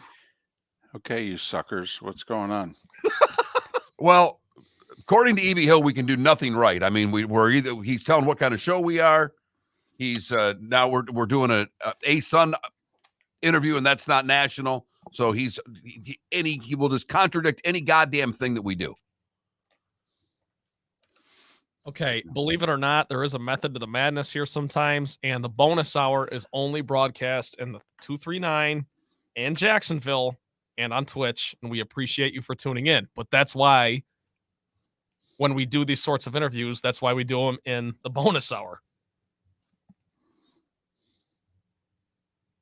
You don't like it? Don't listen.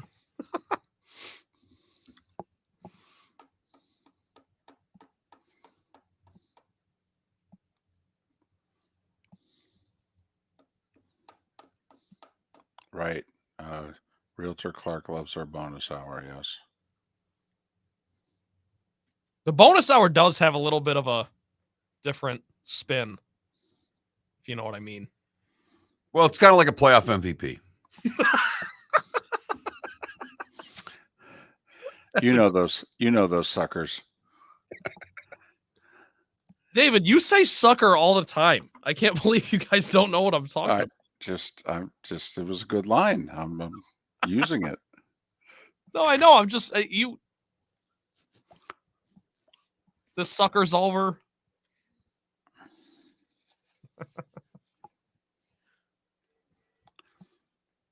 Adam, I have to admit it throws me off. You're located in the Panhandle, yet you're a Gator fan. That always throws me off. I think he's a Gator alum. Right. I'm just saying, though, I think of him because he's in the Panhandle. I think of him as he'd be more Florida State. Well, and he's a Jags fan. Right. So it just throws me off. That's all.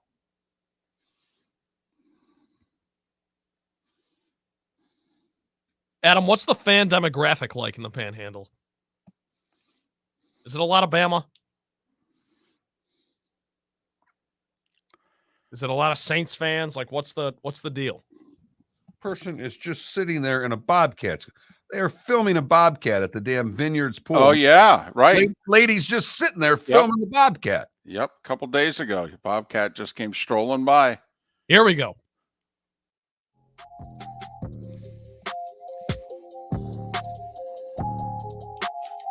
You're listening to Miller and Moulton, only on the Florida Sports Network.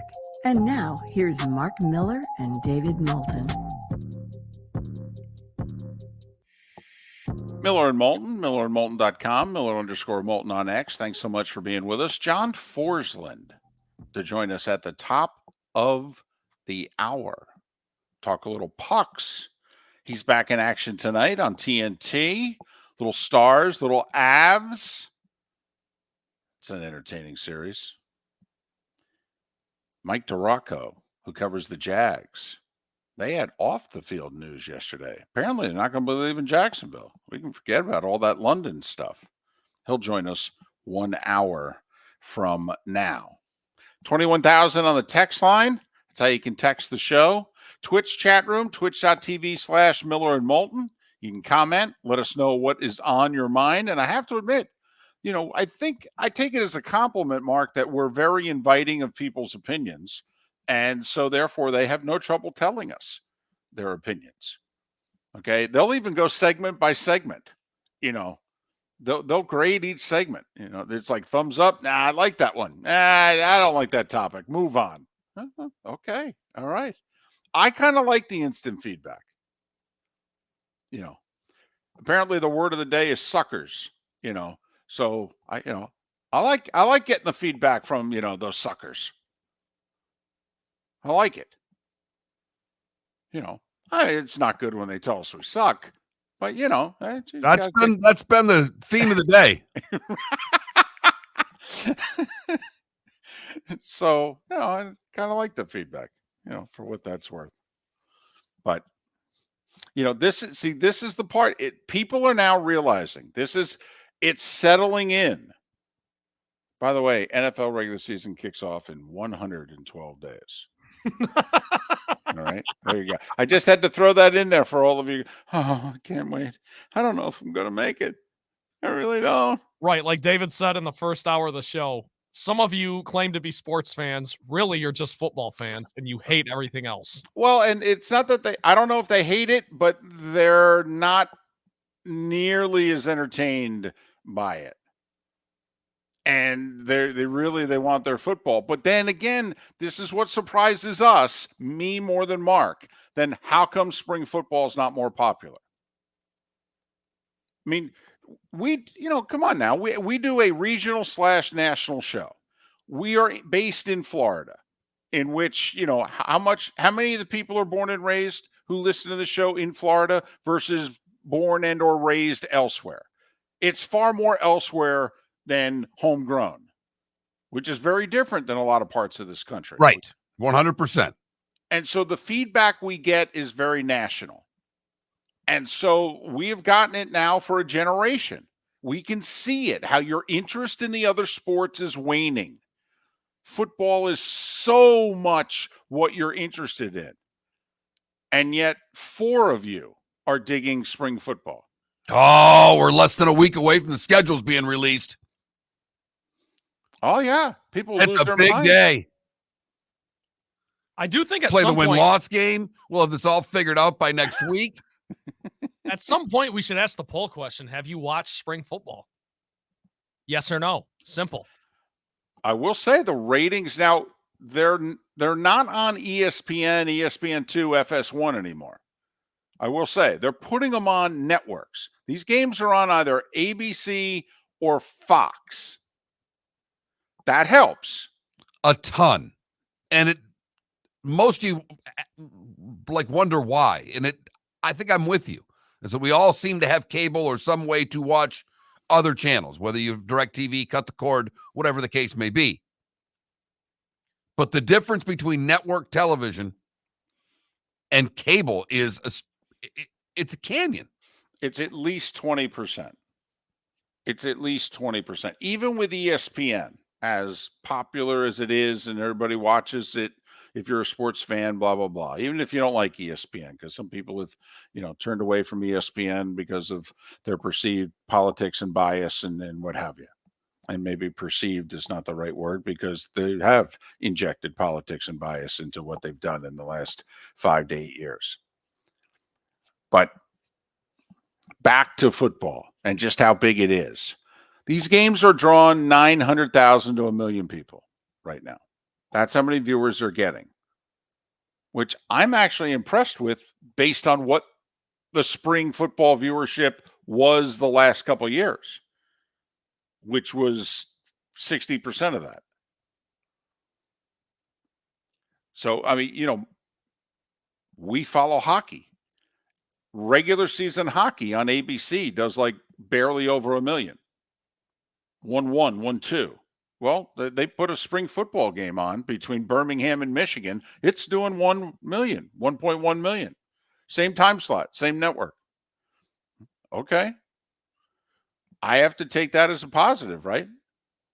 100%. The league, it shows what a niche sport hockey is. Mm-hmm. And even though, you put a hockey versus NBA poll question up in our part of the world, hockey wins. I think it's because every hockey fan waits for those opportunities. So we know that many of you are football. And yet you're not into spring football at all. You're not. You're not. You're not watching. You don't even know who's in the league. So get off your high horse is what David's saying. No. It's an interesting, dichotomy. You're into the NFL. You're into college football. It's not just you're all into football. Because I think many of us give the impression you put helmets and shoulder pads out there, I'll watch. No.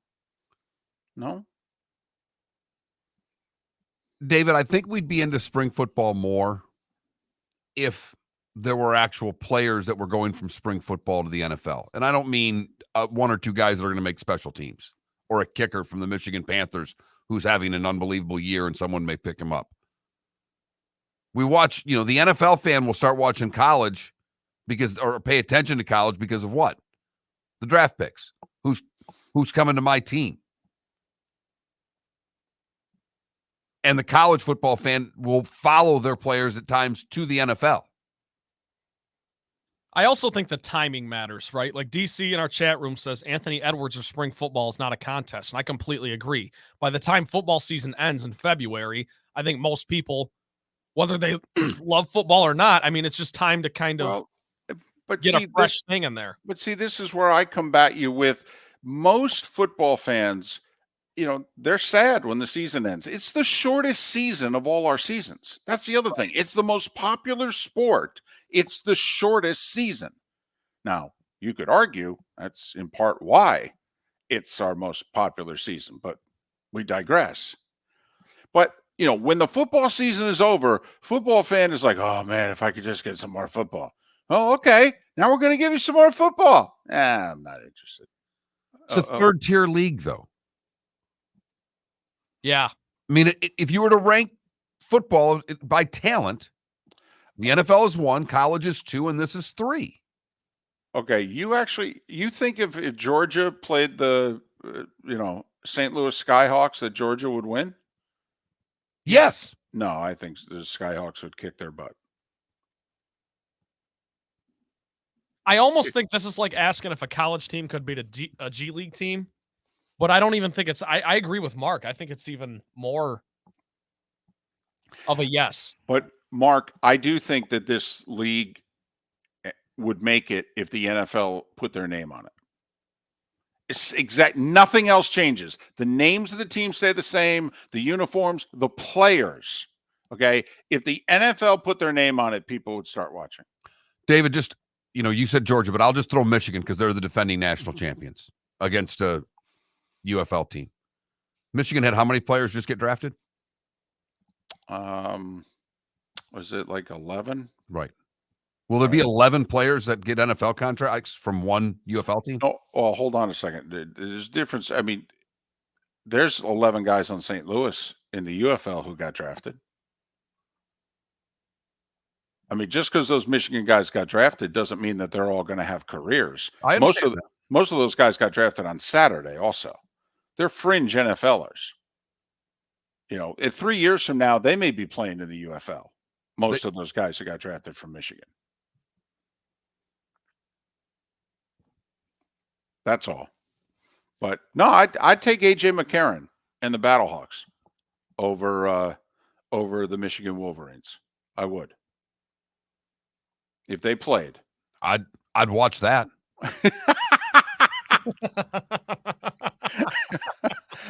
Put that on television, huh? You got me. You've now got me interested in spring football, David. Now I'm in.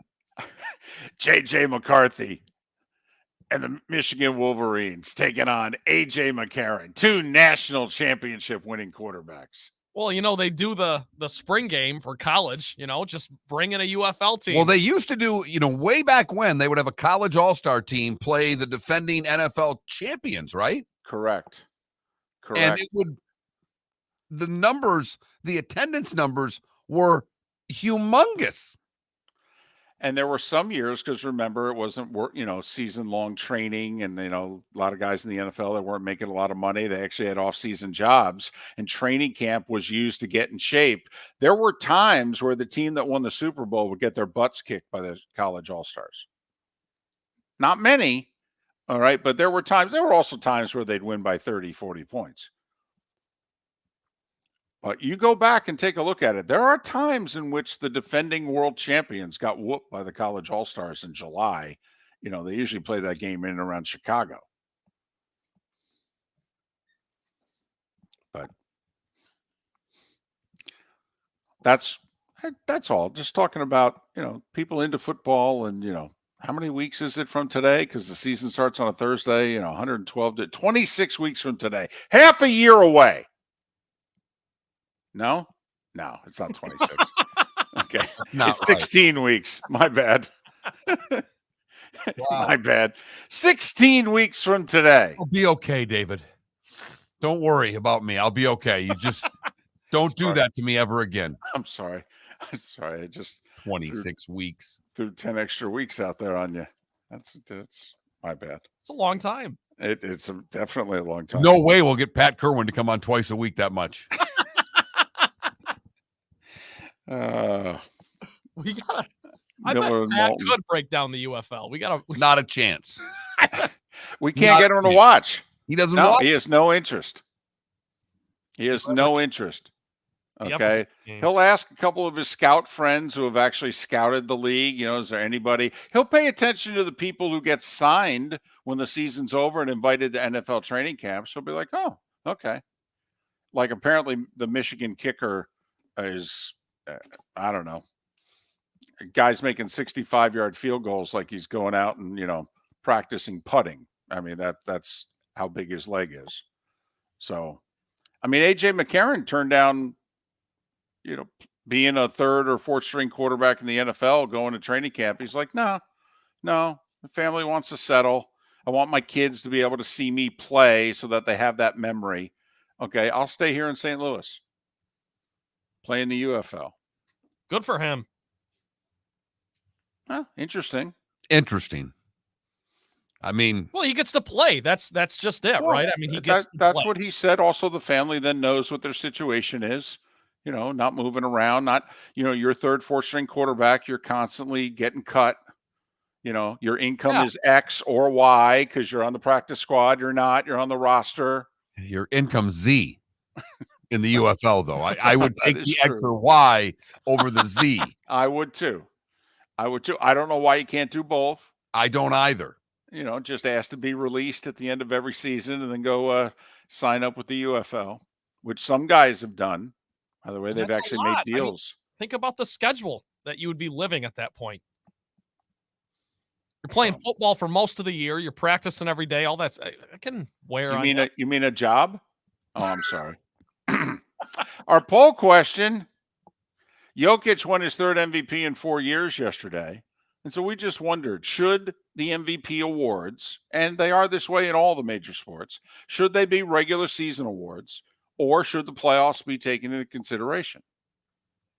That Mark Miller, the David Moulton, Miller_Moulton on X. You can vote one of 3 ways. Right now, 2/3 of you are fine with the way that it is, essentially. It's going down because it started at like 75%. It's slowly, more people are saying they want the playoffs to be considered. I'm surprised. I thought I'd get my absolute butt handed to me with this poll question. People commenting on the text line saying Brady would have had 13 MVPs if this were the case. There's something to that. If There he would is have something 13 to that. MVPs, would he have still been roasted? And Apparently, he had, that's funny. apparently he called Giselle and he said, "Hey, man, I'm sorry." She said, "Just send the checks." Visit Jason and Todd at the Diamond District. Are you looking to make this Mother's Day unforgettable? Jason and Todd with the Diamond District are excited to help. This year, she'll get the ice and you'll get the cooler. A premium Yeti cooler valued at $300. With their stunning selection of fine diamond jewelry and exotic gemstone jewelry, you'll be sure to find the perfect gift that will help make this Mother's Day special. And with your purchase of $1,800 or more, you'll receive a free premium Yeti cooler valued at $300. Whether you're already part of the Diamond District family or will be meeting them for the first time, you'll fall in love quickly with their selection, quality, value, and experienced non-commissioned team. Jason and Todd are in the store nearly every day and are excited to hand you a premium Yeti cooler when she gets the ice. Visit Jason and Todd with the Diamond District this Mother's Day week from the 8th through the 12th to receive your Yeti cooler with a purchase of $1,800 or more. Jason and Todd look forward to shaking your hand and welcoming you to the Diamond District family. At the Diamond District. The law firm of Michael F. Hornung specializes in criminal defense, DUI, personal injury, nursing home claims, and auto accidents. I'm a former prosecutor with over 34 years of experience. The information I know is information you need to know. If you've been arrested for a DUI, time is of the essence to maintain your driving privileges. Call the law firm of Michael F. Hornung for a free consultation. At the law firm of Michael F. Hornung, we are committed to excellence in your representation. Being a local attorney with local knowledge is clutch to the success of your case. For over 30 years, we have successfully represented the citizens of Southwest Florida. For a free consultation, call 239-437-0095. That's 239-437-0095. Our offices are conveniently located in Fort Myers. Visit online at mfh-law.com. Hello, friends and family of Southwest Florida. Are you looking to tap into the electric vehicle market? Well, look no further because we here at Southwest Florida Golf Carts have just what you need. E-bikes, golf carts, LSVs, scooters, and more. Come down and talk with one of our experienced sales reps, have a soda and a smile, and you could be cruising the streets in your new EV today. Stop by the store or visit our website at flgolfcarts.com and enter for a chance to win $100 off your next purchase by answering John's monthly sports question. Mark Miller for Molly Maid. Why Molly Maid, you ask? Trust. Moulton was a customer for 15 years. Affordability. Didn't I just say Moulton was a customer for 15 years? Worry-free services. Our professional house cleaners are fully insured and a 24-hour warranty. Call Molly Maids today at 239-774-5839. That's 239-774-5839 or online at mollymaid.com/FTMYERS. That's mollymaid.com/FTMYERS. You were listening to Miller and Moulton on the Florida Sports Network.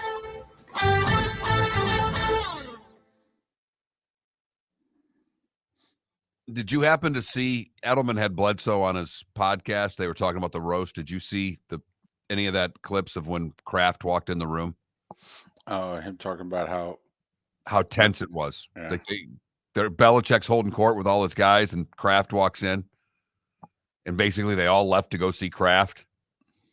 And Bledsoe's brother was there, and Bledsoe's brother's still talking to Bill.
godson's birthday today.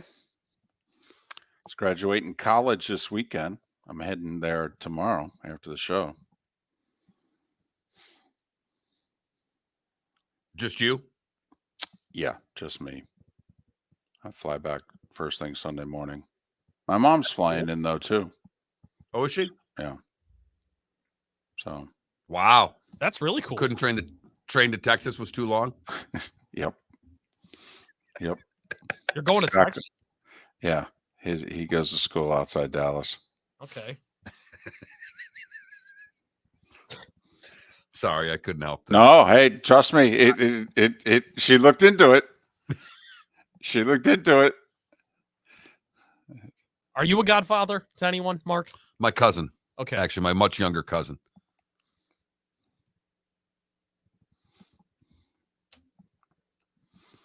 My best friend named him after Shea Stadium. So when they knocked it down and they built Citi Field, I texted him and I said, so we're going to call him Citi?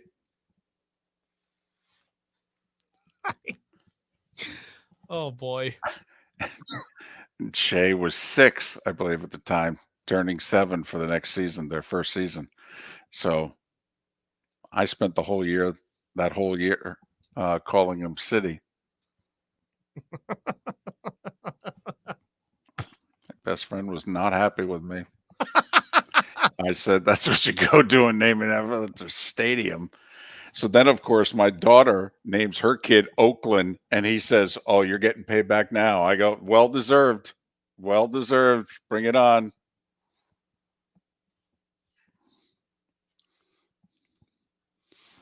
You know, he might have been the first one to say, what, Schenectady wasn't available? I go, apparently not. So my daughter's softball coach named his daughter after a city as well. Okay. Thono Tosasa? No, but No. I won't, it's his family name. I'm not, but because I asked the mom, I'm like, where is that a family name? Because it didn't. Right. Nope. I'm like, okay.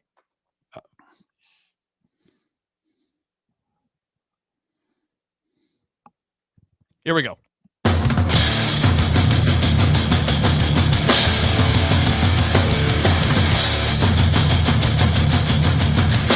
You are listening to Miller and Moulton, exclusively on the Florida Sports Network. And now, here's Mark Miller and David Moulton.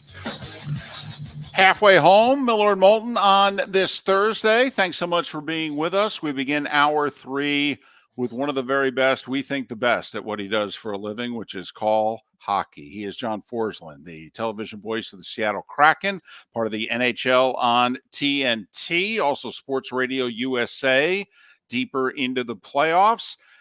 He's in Dallas. Game 2, Avs and Stars. Follow John on X at John Forslund.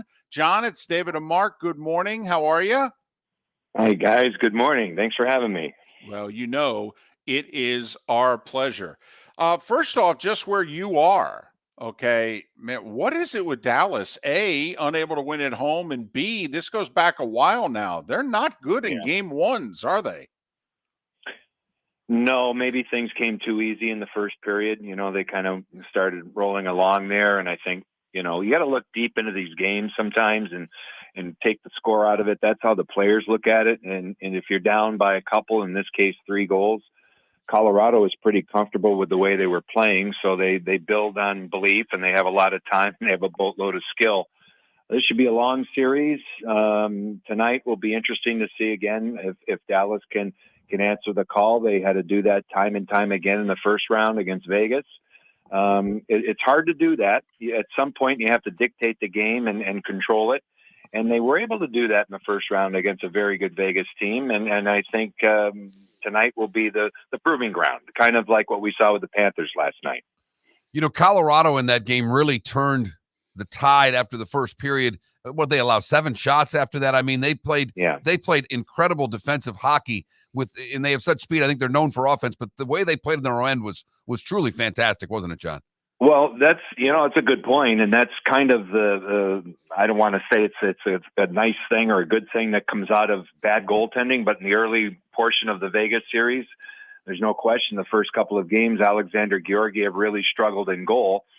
And when that happens, it's a rallying point, right? So a team like Colorado that likes to go for it, that can open up the game, that has freewheeling talent with McKinnon and Makar and Mikko Rantanen and all ththese guys, and Val Nichushkin, who's scoring a ton of goals in these playoffs.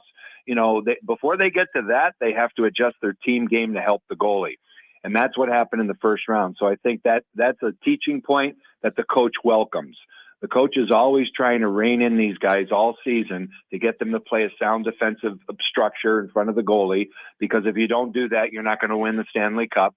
It happened, and it had to happen again in the first game of this series, and that's what they did. And that's just good, solid, fundamental hockey. No matter what the talent level is, if we're talking about this day and age, or if we're going back in way back machine to the Montreal Canadiens of the 70s, they always had a sound defensive game in front of great goaltending. That's how you win the playoffs. John, is this an unusual playoff year in that the only upset by seeding was Colorado was the 3 and Winnipeg was the 2, but I think most of us thought Colorado was favored in that series. You could argue that the 8 favorites all won their first round series. That's very un-Stanley Cup playoffs, isn't it?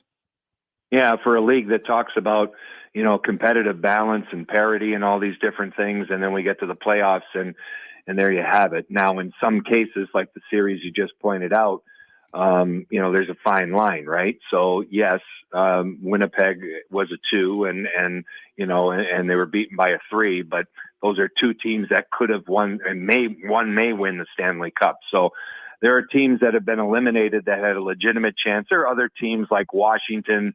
You look at what they brought to the table. You look at what the Islanders had to offer against Carolina. Those are no-brainer series, right? So, but those are few and far between. I think when you look at it here, all these teams that are in it right now in the second round are legit. They had great regular seasons. I like it because it validates the regular season. That's a good thing. I don't want to be a part of a league where you say the regular season is meaningless. I don't believe that's the case. Now, playoff hockey is different than what we see in the regular season, and that's good because there's nothing like it. But you have to validate your regular season. There's no question. Well, last night, the Florida Panthers validated their regular season. They trounced the Bruins, but the game marred with a lot of fights. How important was it for Boston physically to step up in the game when they're getting beat? The old adage, down by 4, start a war. They did, and even Pastrnak getting involved in it didn't do that well. But it's as you know, it's how many you show up for, how many you win. How much will that help Boston, in your estimation, if at all? The Pastrnak thing is a leadership thing, right? It's a guy that steps out of character against a guy who is all about that with his character, Matthew Tkachuk, right? But I think it's top player against top player at a point in the game where the Bruins had to show something. Pat Maroon did a good job, and that's his job for the Bruins to kind of take the temperature of a game and move it in the direction of the Bruins in this case, who were getting handily beat at the time. But I think the Bruins realize, they got to be careful with that. If Sam Bennett, and I guess Paul Maurice said yesterday that Sam Bennett would travel to Boston and could be an option for the third game. If you bring him back into the lineup, the Bruins aren't going to win that game. They're not going to win the muscle game, the push and shove game with the Florida Panthers. That goes into their wheelhouse. That's probably something they don't want to do. They want to get into a positional game.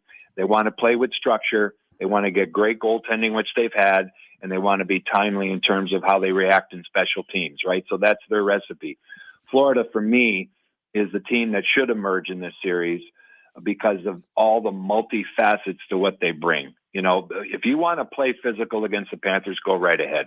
If you want to play a skill game and trade chances, go right ahead. They've got a terrific goaltender. They have a lot of great pieces. The Bruins have to be careful with this. I think it's good that they did it in that game just to show that they have a pushback. But when they get to Boston, they're going to have to adjust to Bruins hockey and play their game and see if they can dictate their style against Florida. That will win the series for the Bruins, and I'm not sure they'll be able to do it, but the third game will be pivotal in that regard. 9:30 tonight, TNT, Colorado at Dallas. John Forslund, who joins us now, will be on the call. NHL on TNT, also Sports USA Radio. Deeper into the playoffs, follow John on X at John Forslund. Has there ever been a situation like the Toronto one now? The Blackhawks went 49 years without winning a cup, but they had deep playoff runs. The Wings 40 plus years, but they had deep playoff runs. The Rangers even. Rangers had many a playoff run before they finally won in 54 years. Have we ever seen anything like this Toronto talented, losing 7 out of 8 first-round series? Very few times they've even been to the conference finals in the last 50 plus years. I mean, Right. this is remarkable, isn't it? It really is. There's nothing like it in professional sports. So if you look at marquee franchises, I don't want to disrespect other teams, but we all know who they are, right? So if you look at the NFL and you look at the old America's team, you look at the Dallas Cowboys, there are Super Bowls there, right? There are championships, and there's a legitimate legacy attached to the franchise. The New York Yankees, that's pretty obvious. In the NBA, the Lakers and the Celtics, that's pretty obvious. And then you get to hockey, and you have the Toronto Maple Leafs. Now, for the fans who, might not be too familiar with how deep the fandom is, think about those franchises I just mentioned and multiply it by 2, because in Canada, there's nothing like the Toronto franchise. It's a national team.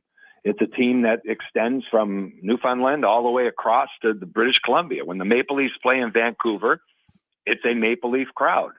And they travel, and there's hundreds of people outside the hotel, and you walk around the cities, and there's Maple Leaf jerseys everywhere. When they come to Seattle, it's like that. So I've never seen anything like this, because they haven't had much success at all. Last cup was in 1967. You have to go back to when there were only 6 teams, when they were truly legitimate. And they've had some laughable times during the 70s and the 80s and so on, where the franchise was a borderline laughingstock at times. So they've built back their credibility. There's no doubt it is the brand of Canada. It is the brand of Hockey Night in Canada on Sportsnet and CBC. But here they are again, and maybe there's a change coming with the coach. Maybe there's a managerial change. Maybe they're going to trade some of their best players. Who knows? They're going to break it up again. I don't think there's anything like it, and the fans just hang on to it and live for it. And in some ways it's a shame. In other ways it's really good, because that's how passionate hockey fans are. They hang in there, and the Maple Leafs have a ton of those. Switch to a series that's going on. What's Carolina have to do, John, to get back into this series? Well, they have to fix their special teams. I mean, they can't score on the power play, and the Rangers have an answer for that. That extends to the regular season. The Rangers played really well in that regard against Carolina. The Canes, I think, are coming home tonight with a belief in their 5-on-5 game, which is okay if you want to believe that. But unless they fix their penalty killing and their power play, they're not going to win like this. And then their goaltending now has to rise up. So whether it's Frederik Andersen tonight, or if Brind'Amour makes a move and goes to Kochetkov, the young backup, you got to equal Shesterkin. And Igor Shesterkin is on fire. He was so dialed in that second game. It was incredible. The overtime was ferocious back and forth. This is another one of those fine line series, guys, where there isn't much difference between the two, and both teams could win easily. I like the Rangers in the series. I've liked the Rangers all season. I like the Rangers in September because I know something about their coach. I mean, I had spent some time in Carolina with Peter Laviolette. They won a Stanley Cup there. I saw him operate day to day. I know what he can do. I know how he can get a team from a tactical standpoint ready to play, but I also know how he brings teams together in the playoffs. And it seems like the Rangers have real bona fide chemistry going right now, which is maybe they had it before. Maybe they didn't. They seem to come apart at the seams. They haven't done that. They didn't do it down the stretch. Carolina played better than anybody. In the last 6 weeks of the regular season, the Rangers did too. And every time Carolina got closer to the top of that division, the Rangers would extend and keep winning when the hockey was relatively meaningless. So Rangers are an outstanding team. And you know what? They have, a couple of years ago, they won Game 7 in Raleigh. So a lot will be made about the crowd and how great it is in Raleigh, and that's true. But that's not going to win the series. The Rangers, those guys have all been there. They've all won a Game 7, 6-2 2 years ago in that building. So they know how to do it. They'll try to fend off the surge early and then go from there. But really, if Carolina doesn't have an answer, if Brind'Amour doesn't adjust his special teams, which has been a problem in the playoffs, not in the regular season because they were great, the series is over. John Forslund. NHL on TNT tonight. They've got a double dip. It'll be Rangers, Carolina early. John will have Colorado and Dallas 9:30. They'll probably start a few minutes after that. Follow John on X at John Forslund, Forslund. John, thanks so much. Safe travels. Have a few great calls, and hopefully we can talk again during the conference finals.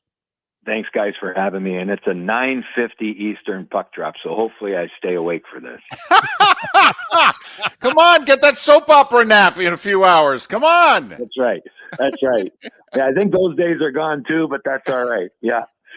John Forslund. Visit Jason and Todd at the Diamond District. Hi, I'm Jason. And I'm Todd with the Diamond District. I believe in complete transparency. If you're shopping for diamonds in Naples, you're paying too much. If you're shopping in the Cape or Fort Myers, you also won't see the selection you deserve to have. If you're online, there's no human connection, and you won't know if your diamond is beautiful or not until it shows up in the mail. Just because it's GI certified doesn't mean it's brilliant. There's so much more to a diamond than its cut, color, and clarity that makes it beautiful. Visit us at the Diamond District for a non-commission and educational presentation, and quit paying more in Naples or buying blind from the internet.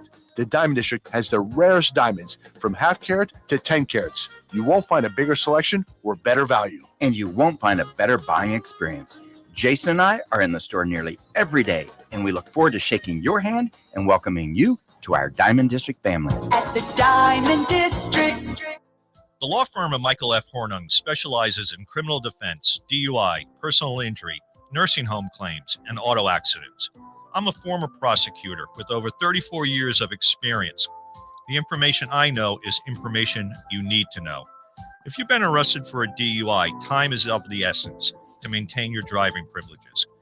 Call the law firm of Michael F. Hornung for a free consultation. At the law firm of Michael F. Hornung, we are committed to excellence in your representation. Being a local attorney with local knowledge is clutch to the success of your case.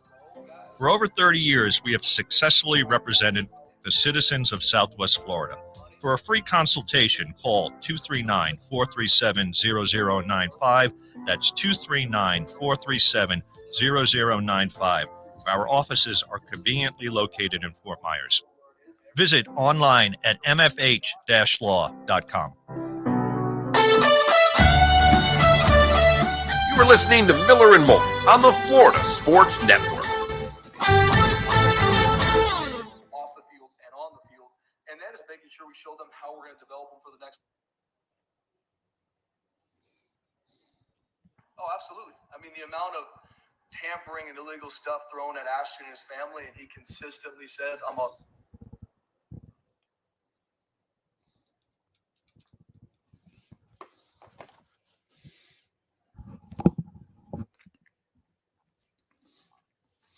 I think Kilo's dad, I think they're talking about $4 million this year.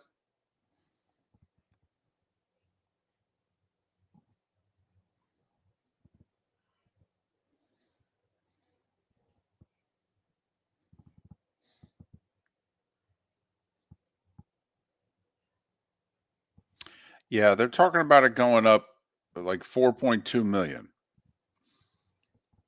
to like 87.7. And it's like 83.5 now.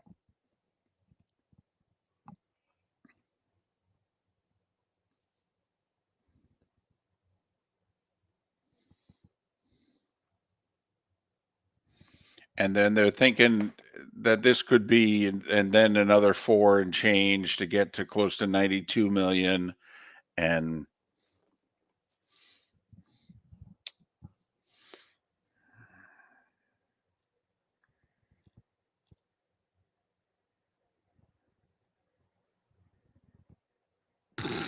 well, you know, not to bore people here, but what I'm interested in is the top end Leafs players. I think 3 of the 4 have no movement clauses in their contracts, but 2 of those 3 are entering the final year of their deals. So if you're the Leafs, do you go to them and say, listen, we're not going to re-sign you. So you can, stay here for your final year, or let's talk trade where you go somewhere and they'll pay you what you're looking for. because like, we were just talking with John Forslund. If you're the Seattle Kraken and you can get your hands on Mitch Marner, they can pay him. They got the cap room.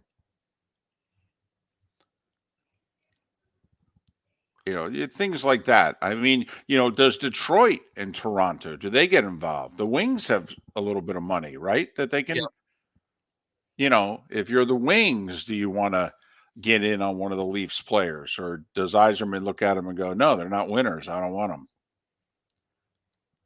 Got to get to the playoffs before you can be picky. Yeah.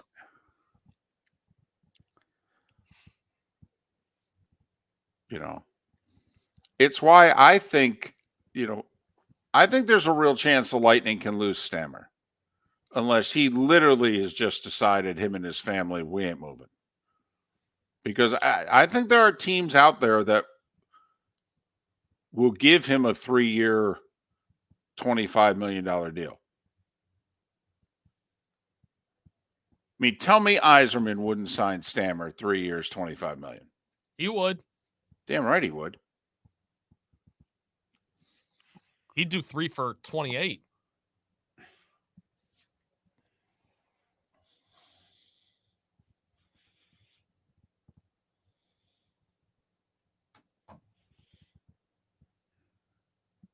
I do have to laugh about, and Brian, I'm not, but some of the Leafs fans and they act like the defense and the goaltending has been the problem.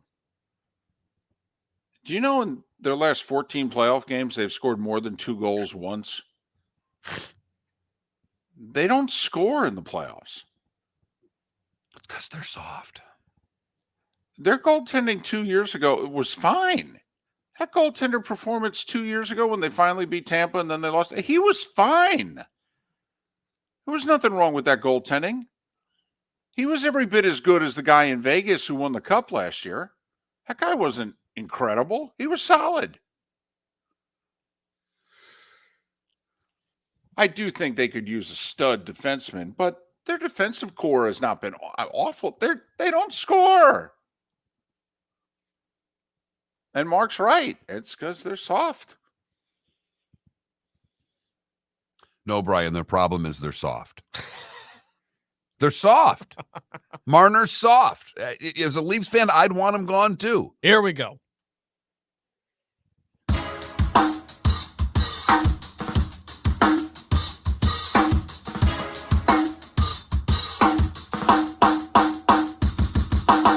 Welcome back to Miller and Moulton, only on the Florida Sports Network.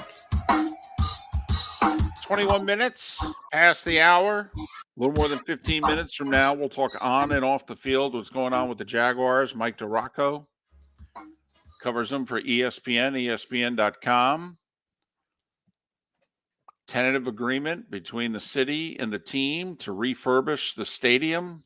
Details were not given out. But we'll talk to Mike about on and off the field what's going on with the Jags. Mark, if you were the Jags, if you're Khan, you got 2 choices. And the politicians may have something to do with this. It's a bit of a political, hot button issue here in Jacksonville. But do you play elsewhere for 2 years? Do you just leave the stadium and say, listen, we're going to play our games in wherever, Orlando, we'll even play a game in Tallahassee and Gainesville and what have you. Or you just say, no, we're playing in Orlando for 2 years. And then you guys go to work on the stadium. We'll see you in 2.5, 3 years. Or there's some in Jacksonville that don't want them to ever play a game outside the city.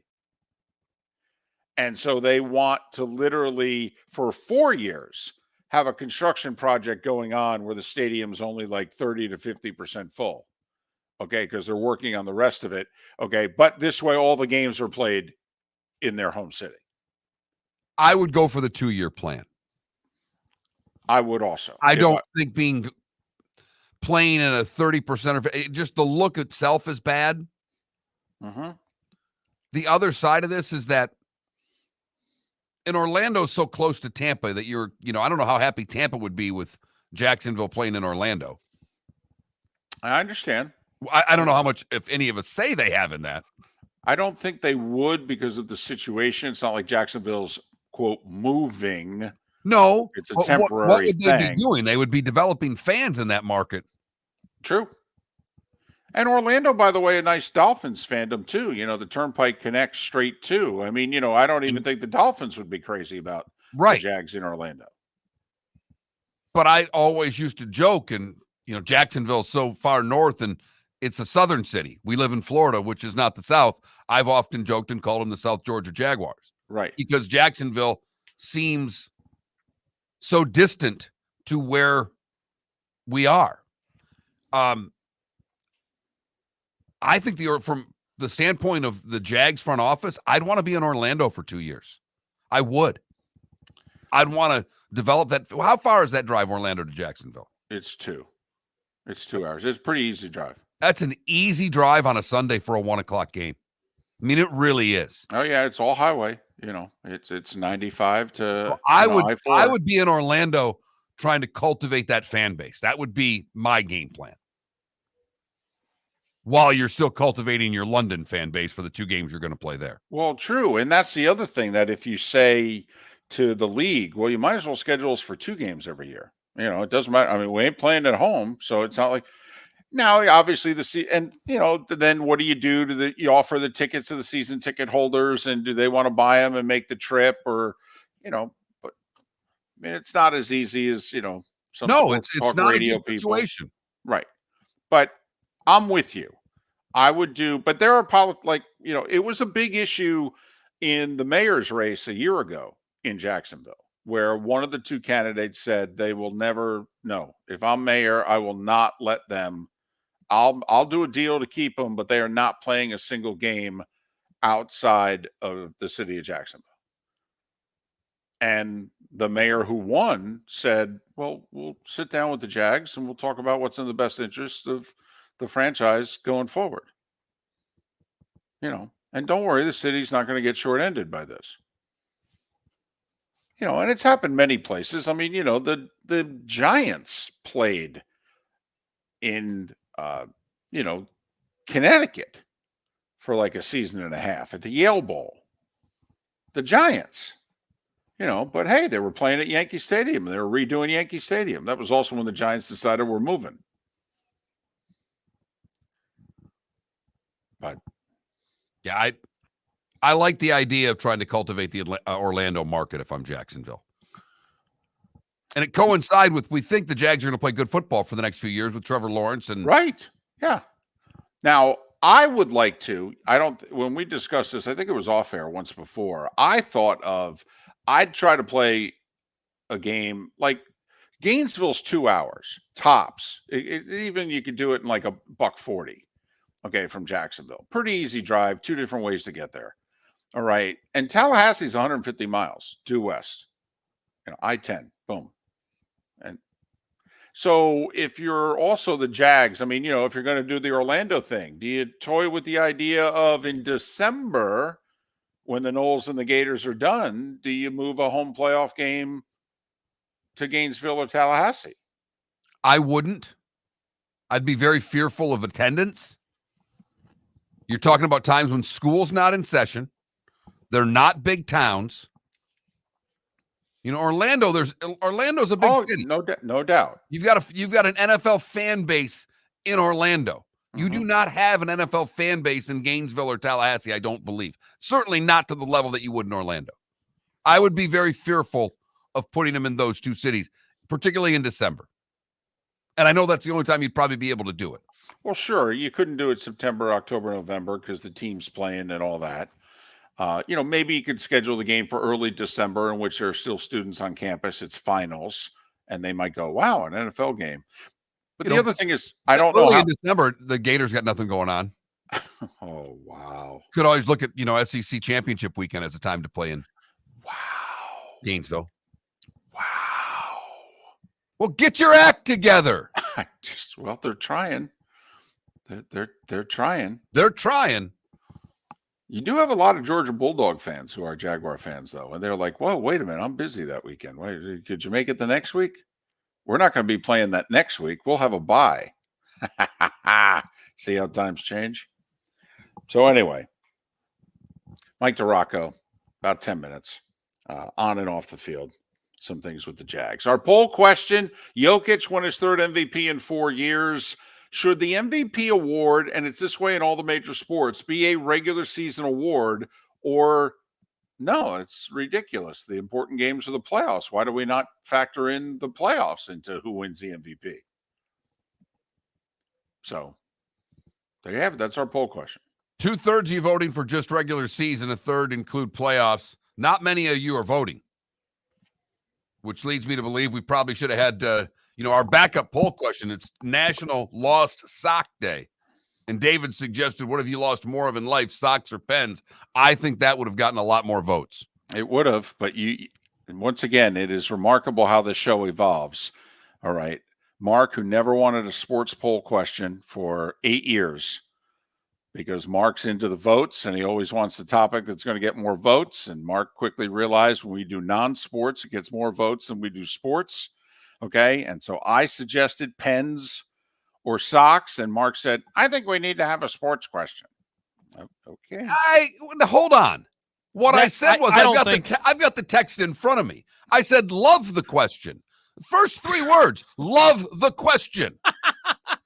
We need a sports one to counter with the other question to see how many more votes it gets. That's all I said. Once again, someone needs to get you your glasses. Okay, that was last night. This morning when we were discussing it, and it was like, okay, we're going to go with the MVP one. And then I said, how about pens or socks?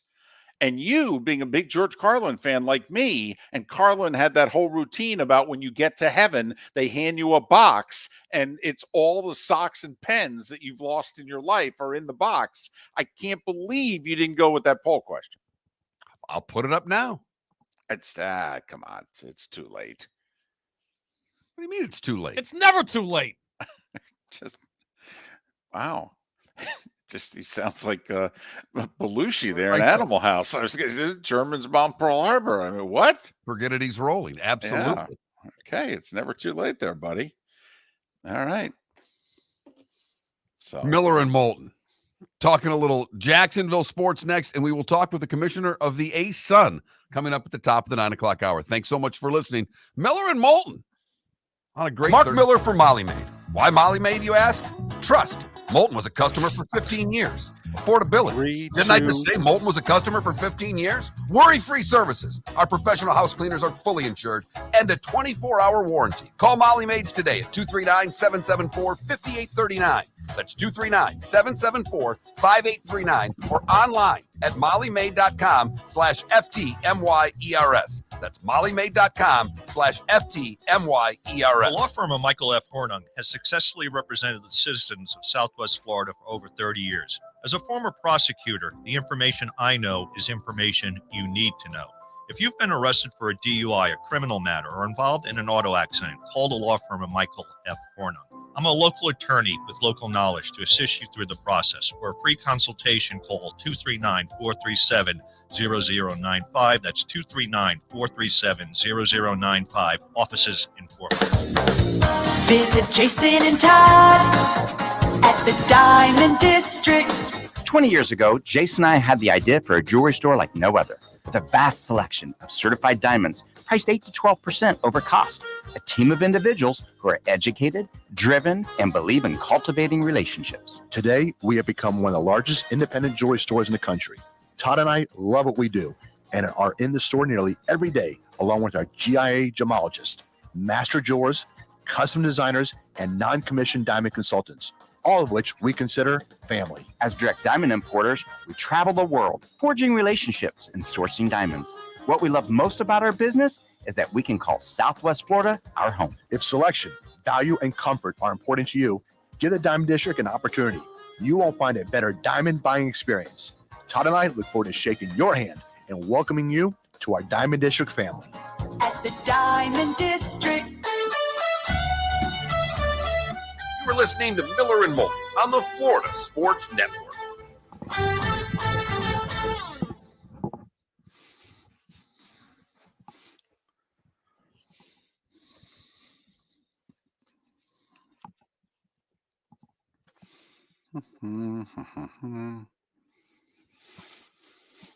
Hey, Trent. Yeah. I believe Mike pronounces his name DiRocco. Okay. If by chance he pronounces it DiRocco, just kind of signal to Mark, and Mark will just kind of give me the, no, it's the other one signal, and I'll go with DiRocco. But I think it's DiRocco. Okay.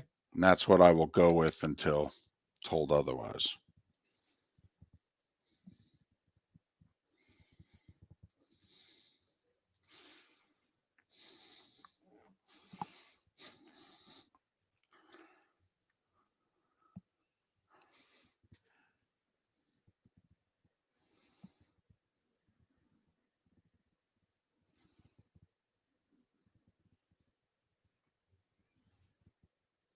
Mark, my understanding is if they go with the stadium design, the stadium will be Super Bowl worthy. Jacksonville doesn't have enough hotels, though. I don't think the After NFL, the whole cruise ship thing, I don't think they'll ever get another one. No, How I is don't. Green Bay going to handle the draft? Well, seriously, people are going to drive in. And where are they going to go after? Home? Yeah, No, I mean, no, seriously. Also, this also could be, not nearly as many people attend it type of draft. I mean, Chicago's 3 hours. Milwaukee's 2. yeah, but Chicago. Even when the draft was in Chicago, I think they did $275K, and they've had 2 in the last decade. They built some hotels, but that's just to be able to handle like a Packers game. In theory, this is a lot more than that.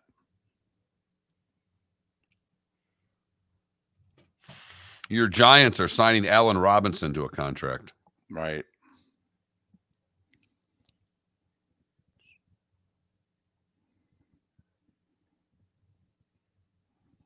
I'm surprised the Giants have let Darren Waller take this much time before deciding if he's going to play or not. If I was the Giants, I would have said, we need to know before the draft. Are you retiring or not? Because I think his contract's non-guaranteed. So I think they could have waived him and it would have,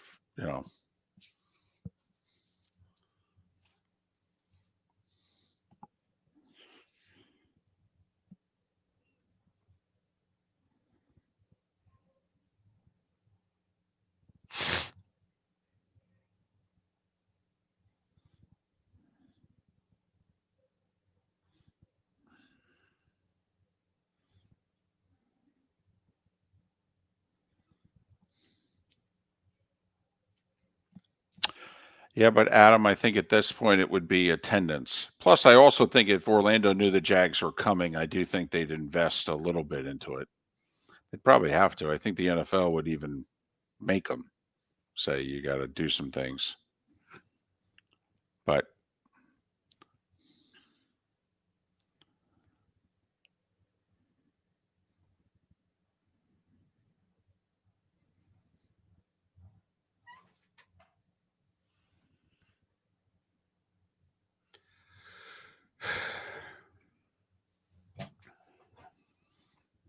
Paul, it's a sensitive subject, socks or wallets. I will say my wife can lose more pens more quickly than anyone I've ever met. I just lose my keys.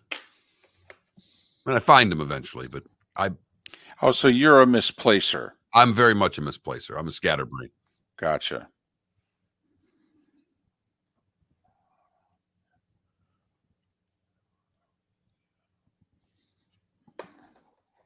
DiRocco's correct.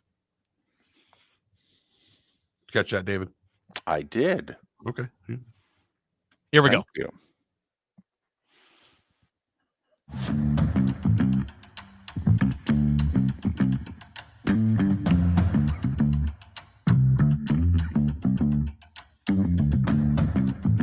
You're listening to Miller and Moulton, only on the Florida Sports Network. 22 minutes before the top of the hour. Thanks so much for being with us. Miller and Moulton, millerandmoulton.com, Miller_Moulton on X. The ASUN commissioner, who announced yesterday, is moving their conference's corporate headquarters to Jacksonville, making it the only Division I conference that'll have a home base in Florida. He will join us coming up after the top of the hour. Big day in Jacksonville yesterday. The mayor of Jacksonville announcing a tentative deal with the Jaguars to refurbish the stadium and keep the team in the city for the foreseeable future. Mike DiRocco covers the Jags for ESPN, ESPN.com. You can follow Mike on X at ESPN DiRocco, DiRocco. Mike, it's David and Mark. Thanks for doing this. How are you? I'm doing well, guys. Thanks for having me. Not a lot of particulars publicly yesterday. What were you able to find out from the Jags about this tentative deal, and, what does it mean for the team? Well, they're being very, very tight-lipped over there because if you remember several years ago, they were pretty convinced that this Lot J project, the development project that would have happened right outside the stadium, was going to get done, and it got voted down in the city council, and they learned a very big lesson there. No politicking in the community, no negotiating in the public or through the media. So they have been very, very tight-lipped about this. But my understanding is that they're really happy that the deal is well, at least the framework of the deal is done, and now eager to see what the city council is going to do with it when they get a hold of it next week, and take about 60 to 90 days to kind of go through it and hear what the city, constituents have to say. But it takes a load off, obviously, Shad Khan's mind and the Jaguars' mind, because the thing that people don't talk about with this, they talk about the stadium, but the deal will include a new 30-year lease, and that will essentially lock this team in here and settle the long-term future of this franchise. There won't be any more stories about them relocating to London or relocating to wherever people want to have them relocating to. So it'll be a really stabilizing thing here for the franchise, which is always a good thing. Right now things are up in the air about their future, and if they can get this deal done, then everything will be solid for the next 30 years. We know there's a couple of different plans as to where they would play while the stadium's being redone. One is in Jacksonville and using the parts that aren't being under construction, or perhaps playing in Orlando. What do you surmise is the best bet for the Jags as they get this stadium deal done? It's what you said, right? That plan there is the most likely one that's going to get done, is that they'll play at a reduced capacity in 26 here while they work on some stuff outside the stadium. No upper deck seating, obviously. And then in 27, it's looking like all but Orlando in Camping World Stadium. That stadium is going to be undergoing a significant renovation as well. And their plan is to have that done by the start of the 2027 college football season, which is usually August of 27. So that would be perfect. The timing would be just right for the Jaguars to start playing there in 2027 as well. Mike DiRocco covering the Jags for ESPN, ESPN.com. Follow Mike on X, ESPN DiRocco, DiRocco. Let's talk on the field. This team underachieved last year. This team, once again, having trouble, putting back-to-back successful seasons together in the last 20 years. On paper, Mike, better, same, or worse are the Jags right now from when the season ended? I would say better. The number one reason they're better on offense is because they signed center Mitch Morse away from the Buffalo Bills, and Luke Fortner's on the bench. That alone is going to make a significant difference for this franchise.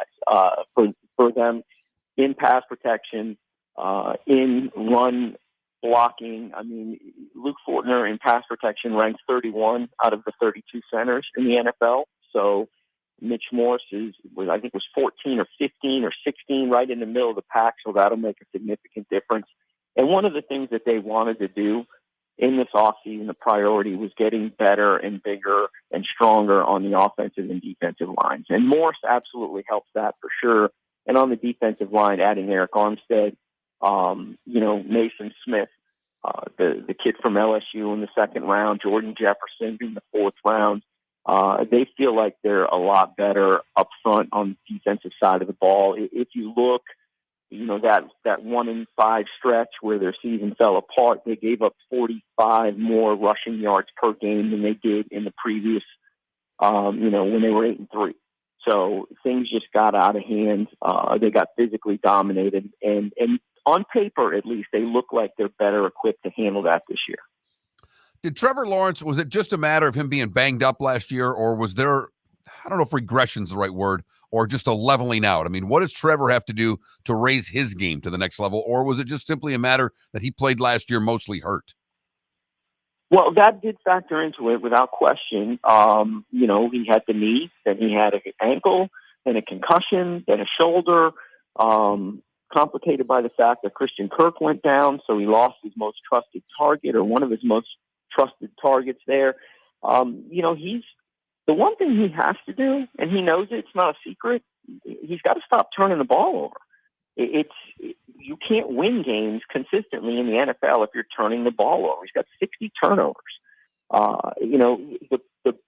The biggest issue last year, or not the biggest issue, but the biggest example of that is against the Baltimore Ravens. He's just scrambling. He's in the open. There's no one around him, and he just flat drops the ball.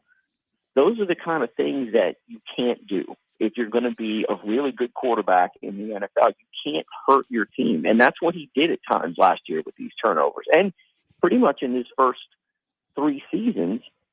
But the bottom line is he's the most talented quarterback this franchise has ever had, most physically gifted quarterback this franchise has ever had. And there's a belief in the building that he's going to be an elite quarterback because they're working on a contract extension for him that's expected to be in that $50 million a year range. So, he just has to really stop turning the ball over, get better at situational football, meaning, hey, you know what, it's 39 here. I'm going to make this throw, the safest throw, the smart throw, as opposed to trying to fit something in a little further down the field. Let's punt the football. Hey, we're in the red zone. Let's not try anything too risky. We need to come out of here with points, those kind of things. And if he can do that, the addition of Brian Thomas, gives them another downfield threat, and he stays healthy and those receivers stay healthy, then there's no reason that he couldn't be up around that 30 touchdown mark in 2024. Are the Jags tough enough? When things are going well, they're fine. Everybody's fine. But, when in the 1917 games, when the passing game's not working, can we rely on our running game? You mentioned second half of the year, teams just lined up and ran it down their throat. Do you think the Jags at the line of scrimmage, both sides, are tough enough to beat the good teams? Because they lost to most all of them when they played them last year. Yeah, I think they will be defensively. To me, there's still some questions on the offensive line, but not at center anymore. Mitch Morse makes them significantly better in the middle of the field, or the middle of the offensive line. Their thinking is Ezra Cleveland was never really 100% healthy when he got here at left guard. They had to shuffle guys in at left guard and left tackle all year last year. So they feel with Cam Robinson fully healthy and not suspended for 4 games, that left side of the line is going to be solid again, the way it was in 2022. And they'll be able to run the ball when they need to run the ball. The right side of the line, Anton Harrison at right tackle is fine. There is no issue there. Brandon Sheriff is not the player he used to be. They think he can give him 1 more year. They really love the kid out of Baker County, Cooper Hodges, and he's going to get a look to see if he could be a guy they can rely on the offensive line. Offensively, that's where the bigger questions are. I think they're going to be fine defensively. And the key there, too, is I mentioned the newcomers, but the biggest deal is what is Ryan Nielsen's defense going to look like? And we don't really have any idea about that. I mean, we can look at the stats and what the Falcons did and, how much man coverage they played, how much they blitzed. But really, it all depends on your personnel. And we don't know how aggressive he's going to be, what he wants to do with Trayvon Walker.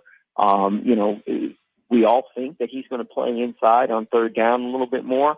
but maybe that's something he does on first and second down to help against the run as well. So that's my question. The offensive line has to prove that they can consistently be very good, but certainly, like I said, with Mitch Morse, they're better in the middle.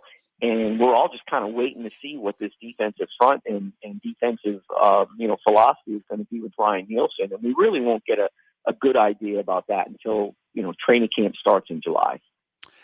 Mike, I'm sure you had plans for next week, and now on Tuesday you got to go to a city council meeting. Our condolences. Yeah, that's on the old calendar there. And luckily, they said that the deal's going to be discussed at the beginning of the council meeting. There we go. So that some of those council meetings can stretch into midnight or beyond. Mm-hmm. And believe me, that's the last thing any of us in the media want to be doing is trying to figure out what the heck's going on at midnight. We're not very good sometimes with complicated issues, us sports writers. So it's going to be fun.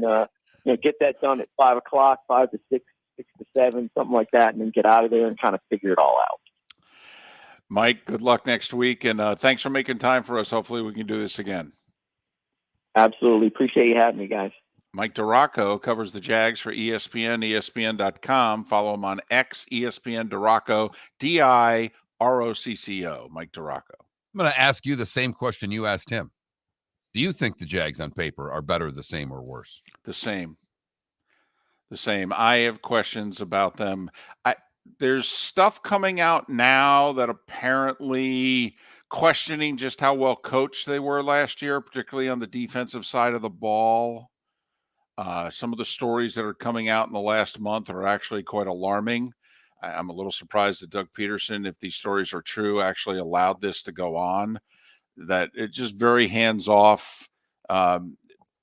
So there's a part of me that thinks that maybe they'll be a little bit better, in close games because they'll be more organized and disciplined as a team and what have you.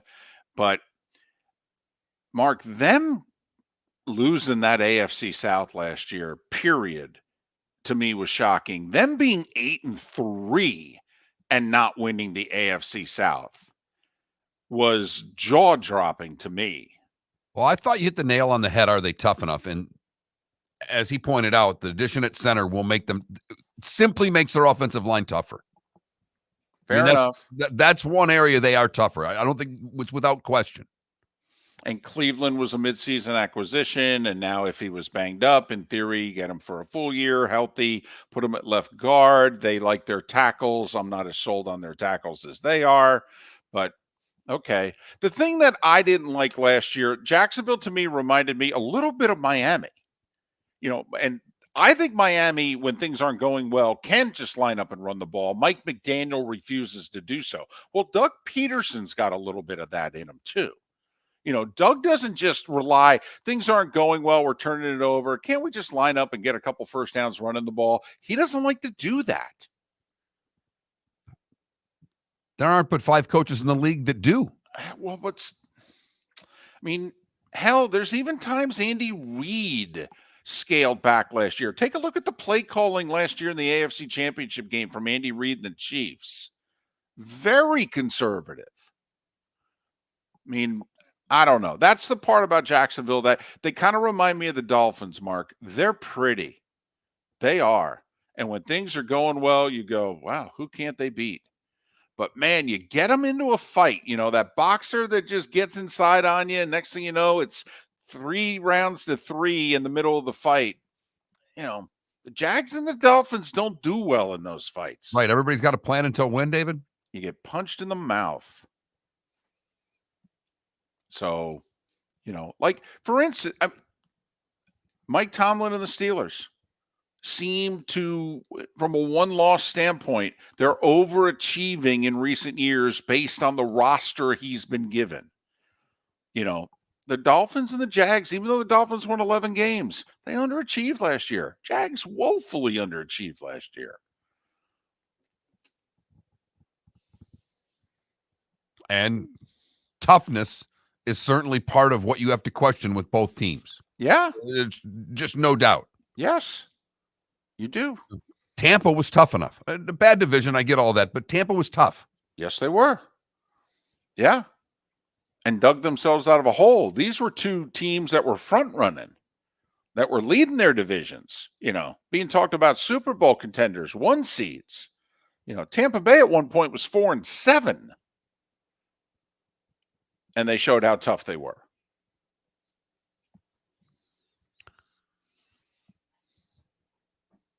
Miller and Moulton. Jeff Bacon is the commissioner of the ASUN. He's moving their headquarters to Florida. We'll talk to him about it next. Hello, friends and family of Southwest Florida. Are you looking to tap into the electric vehicle market? Well, look no further, because we here at Southwest Florida Golf Carts have just what you need. E-bikes, golf carts, LSVs, scooters, and more. Come down and talk with one of our experienced sales reps, have a soda and a smile, and you could be cruising the streets in your new EV today. Stop by the store or visit our website at flgolfcarts.com and enter for a chance to win $100 off your next purchase by answering John's monthly sports question. Mark Miller for Molly Maid. Why Molly Maid, you ask? Trust. Moulton was a customer for 15 years. Affordability. Didn't I just say Moulton was a customer for 15 years? Worry-free services. Our professional house cleaners are fully insured and a 24-hour warranty. Call Molly Maids today at 239-774-5839. That's 239-774-5839 or online at mollymaid.com/FTMYERS. That's mollymaid.com/FTMYERS. Visit Jason and Todd at the Diamond District. If you're in love and thinking about a diamond, you'll want to hear from my friends Jason and Todd at the Diamond District. When purchasing a diamond, you deserve a relaxed, stress-free, and educational experience. You want to have a good time and feel comfortable. You want selection, quality, and value. At the Diamond District, you'll get it all. With our team of non-commissioned diamond advisors, no one's in a rush. We care only about you and making sure your needs and wishes are fulfilled. You'll be wowed by our selection of GIA-certified diamonds, stunning diamond bracelets, earrings, pre-owned Rolex watches, exotic ruby, sapphire, emerald, and tanzanite jewelry.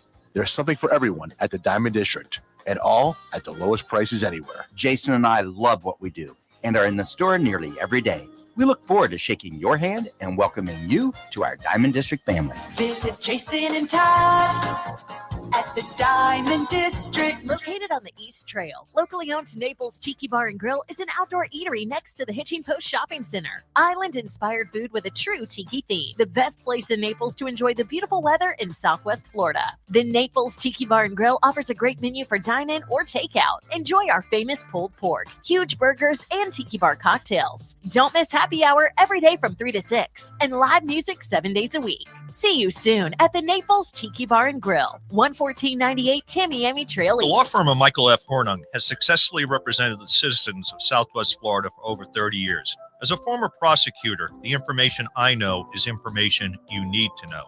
If you've been arrested for a DUI, a criminal matter, or involved in an auto accident, call the law firm of Michael F. Hornung. I'm a local attorney with local knowledge to assist you through the process. For a free consultation, call 239-437-0095. That's 239-437-0095. Offices in Fort Worth.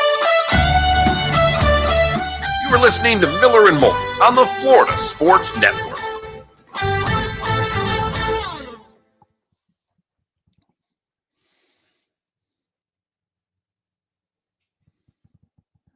I just spilled water all over myself. That's why you need lids on that stuff. I know. Slick. Styrofoam cup. I thought it was empty. I went to reach for it, to go get more water, and I wasn't empty. Splashed all over me.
Who was the old ASUN commissioner? Ted Gumbart. That's your buddy. Yeah, Gumball. He really effed me. He really did. It's funny. Loved coming on the show too. Always said yes to us. Always took my calls and my texts, but he really impacted my career in a negative way.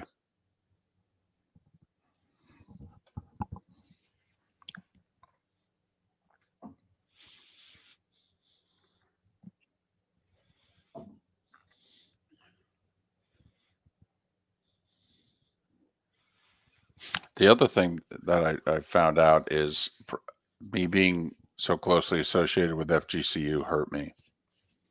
That FGCU did not have. There's a lot of people in the conference that don't like FGCU. Oh, I can see that. So.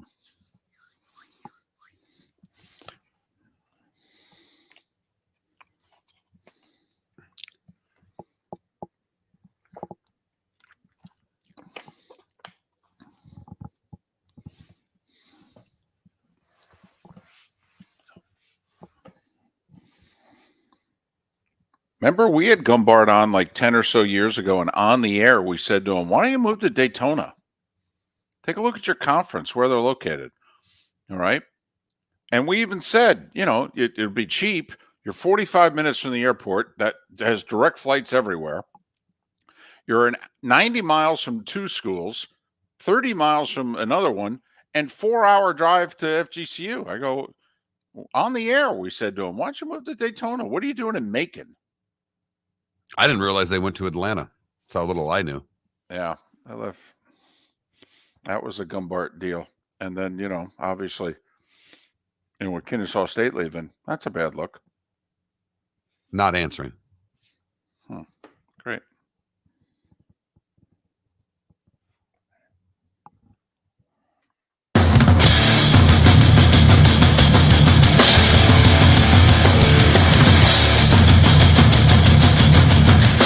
You are listening to Miller and Moulton, exclusively on the Florida Sports Network. And now, here's Mark Miller and David Moulton. It is the final hour of Miller and Moulton. It's the Diamond District bonus hour in the 239 and the 904. Thanks so much for being with us. We're going to call Jeff Bacon back. He's the commissioner of the ASUN. Trent, he just told me he's by his phone right now, so good luck with that. All right. The ASUN with a major announcement yesterday that affects the schools in the 239 and the 904. And so we thought it'd be good to have the commissioner on to talk about it. And Jeff Bacon is kind enough to join us right now. Jeff, it's David and Mark. Thanks for doing this. How are you? I'm great, David. Good morning. Thanks for having me. It's our pleasure. By the way, you can follow Jeff and the ASUN on X at ASUN Sports, ASUN Sports. All right, the significance of this. I mean, you're, right now based just outside of Atlanta, and you're moving to Jacksonville. Why? Yeah, that's right. We're a few reasons. First of all, it's an opportunity for us to get closer to our membership. As you're probably aware, David, we've got two of our 12 member institutions are actually located in the city of Jacksonville, whereas in Atlanta, we have one located just outside of Atlanta in Carrollton. So it's an opportunity to get closer to our membership, which really lets us see and cross paths with our coaches, our student athletes, our administrators on a more regular basis. Not to mention the fact it's a great place to be. It's a great place to live. It's a destination market. It's a great place to host folks. And the city's on the rise, and so is our conference. So there's great alignment in that way as well. Jeff, is this something that not only bringing the head of the conference there, do you plan on bringing a lot of events to Jacksonville then for the conference? Yeah, that's certainly the hope. I mean, and I'll be clear that Jacksonville and Jacksonville University and North Florida have already done a really nice job of bringing a lot of significant championships, both NCAA and Atlantic Sun, to the city. So what we hope we can do, David, is just enhance that, add to that, add some value perhaps create some opportunities for some new events, especially on the NCAA side. I know with the creation of the Jacksonville Sports Foundation up here, that's going to be a focus in the community in the area to try to bring not just more Atlantic Sun Conference championships there, but certainly major and elite NCAA championships. Jeff Bacon, the commissioner of the ASUN, kind enough to join us here on Miller and Moulton.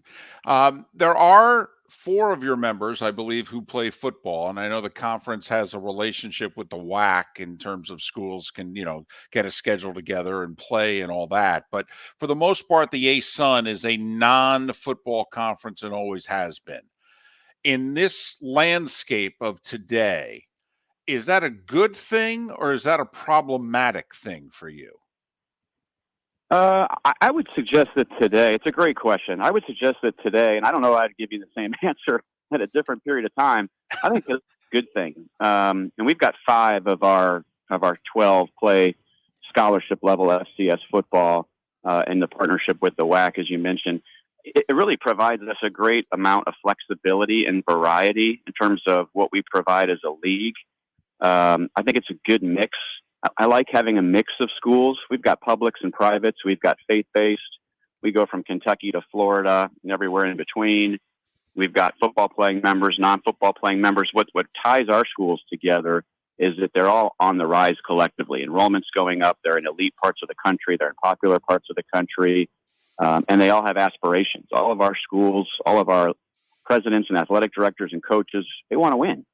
And honestly, you don't find that everywhere these days. So I think our tie that binds in this world that we live in today is an advantage and gives us a lot of flexibility having some football players.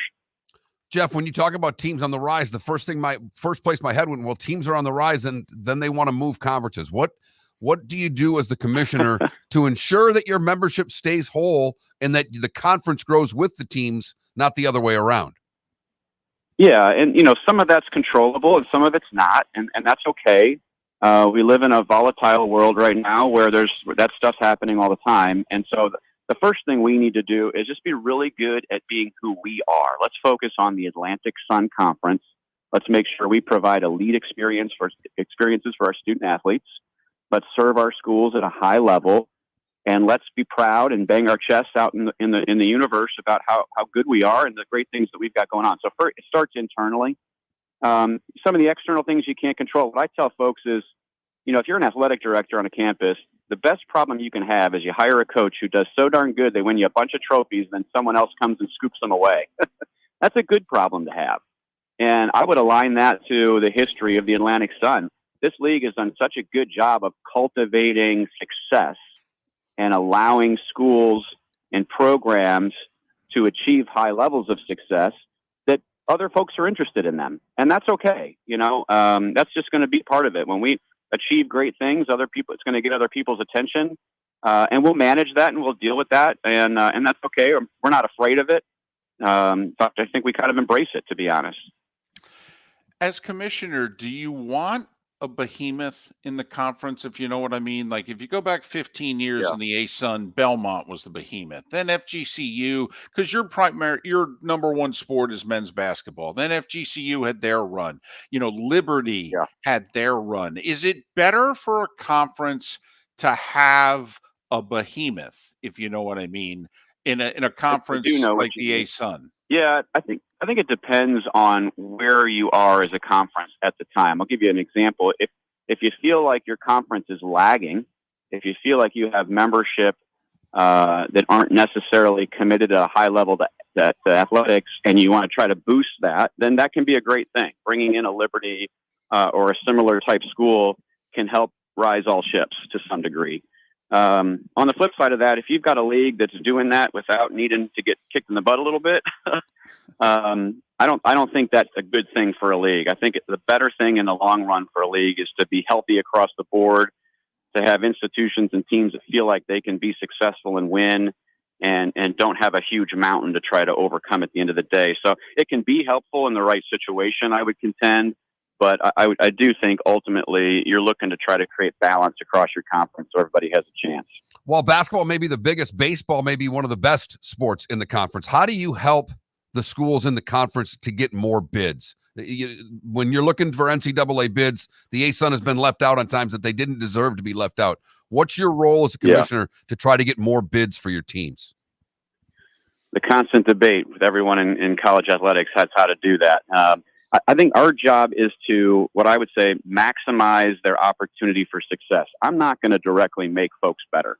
I'm not recruiting student athletes. I'm not determining what their budgets are, et cetera. So what I need to be able to do, and we need to be able to do as a league, is put them in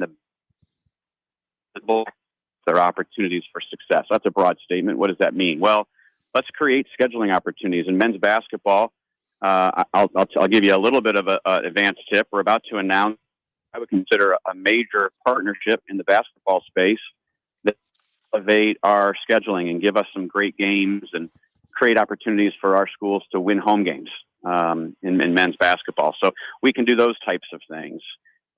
What are we doing from a scheduling and budgeting perspective to make sure that they can spend their money outside of the league in the non-conference season and perhaps buy games or able to make longer trips? So we need to make sure we help position teams. We need to help them in the scheduling space as much as possible.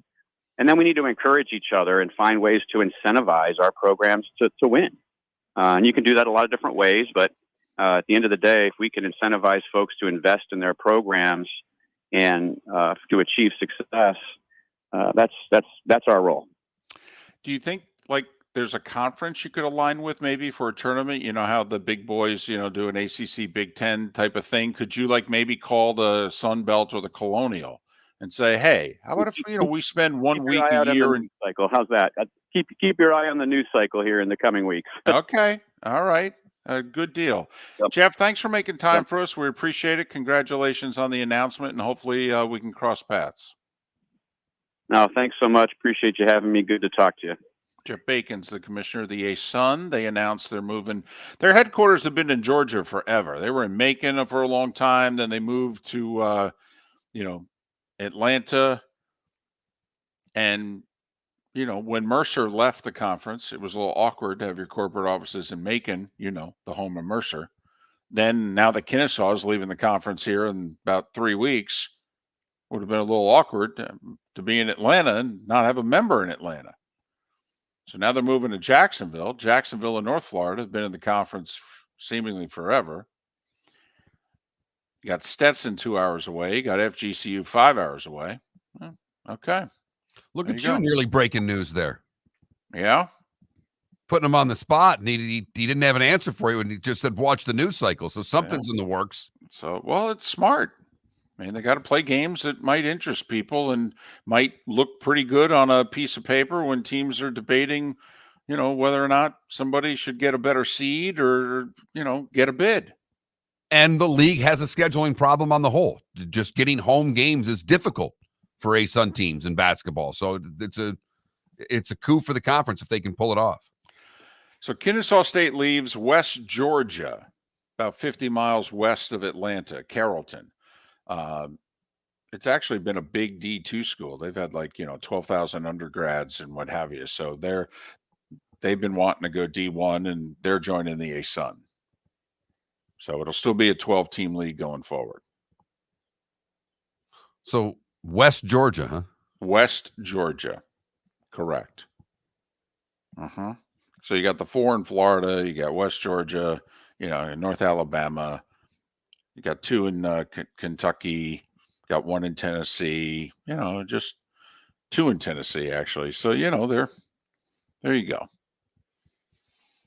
Central Arkansas kind of sticks out a little bit. That one seems a little bit of a tough fit, but, you got to do what you got to do.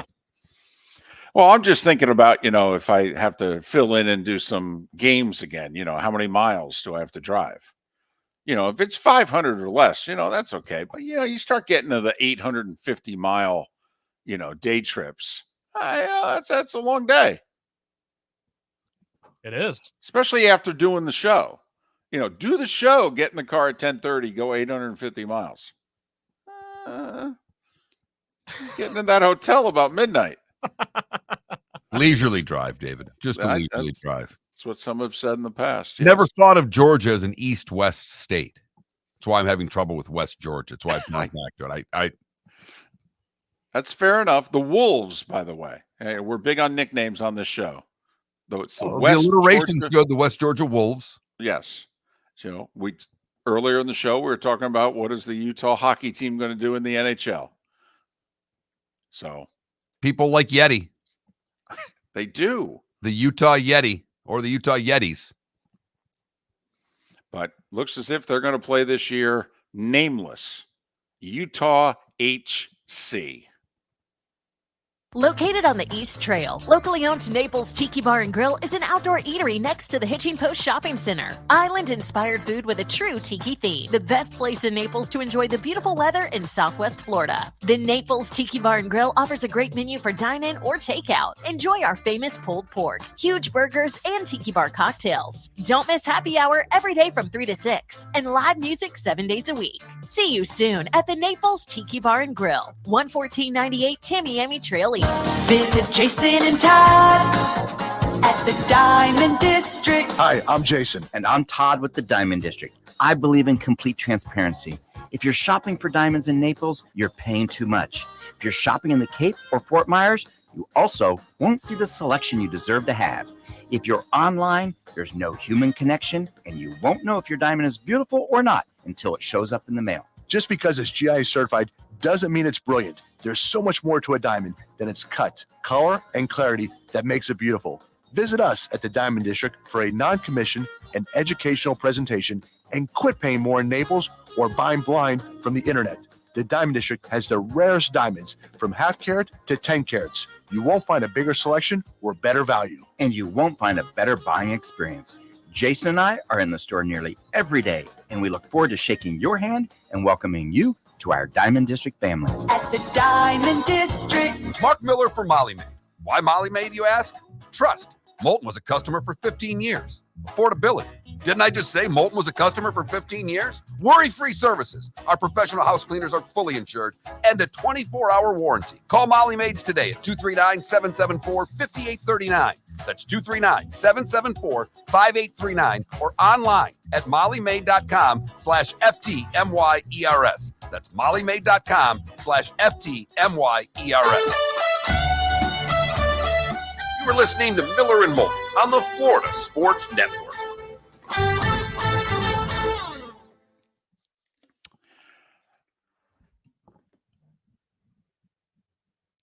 Okay, music, that's not true. It's up to the conference as to whether or not a school is. Well, actually, it's partly true. The NCAA will not let West Georgia the next 4 years play in any of their NCAA tournaments, but it's up to the conference to decide whether or not the schools are eligible to play in their respective conference tournaments. So Mr. Brightside by the Killers Mm-hmm. is now the biggest selling single in the UK to never reach #1. Stupid song. You like that song? What's the matter with you? It's not. What's the matter? You're about to get fired Dumb song. by David. It's a great song. What, did some girl break up to you during Mr. Brightside or something like that? No, they play it. They play it at the big house. They play it everywhere. Everywhere. Everywhere. We'll play it in East Lansing. You know whose fault that is? It's East flipping Lansing's fault, okay?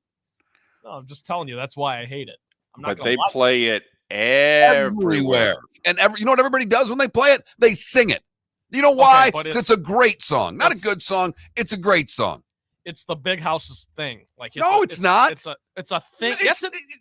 It's not the big house's thing. They play it at it's a a certain thing time. they do, but you don't associate the wave with the big house. They invented the wave. They didn't invent Mr. Brightside, for the love of everything holy. Now you're right. I'm not a music snob. It is a set time of the game that they do it, but they have other things that they do, and it's not like the Gators do the Tom Petty at the end of the third quarter, which was very generic. That just came about. He died, and they wanted to honor the native of Gainesville. And what's the song that they sing? His song. Don't Back Down. Don't Back Down at the end of the third quarter. Okay. And that came about very generically. And so that's their thing. Nobody else that we know of does "Don't Back Down" by Tom Petty. Michigan's one of, I mean, Trent, every hockey team does it. Come on. Trent, half the NFL stadiums that I'm in do it. Boy, you're Michigan biased there. You gotta. Yeah, I'm Go telling blue. you. That's really all I'm just, saying. You're not doing a show in Lansing, buddy. Come on. I'm not even trying to hide it. I'm just telling you. That's why I understand. I understand. If the girl from Appleton likes it, you'll like it. Yeah, really. Oh boy. Come on. What's there's no way I'm such a music snob? No. No, he's a food snob. I'm a food. I like all kinds of music.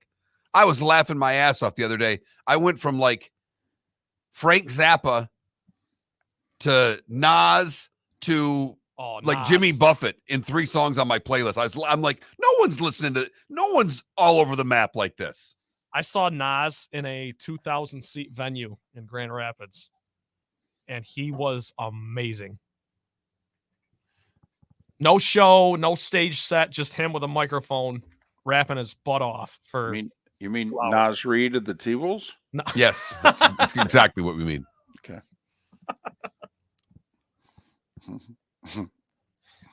Nas with a Z.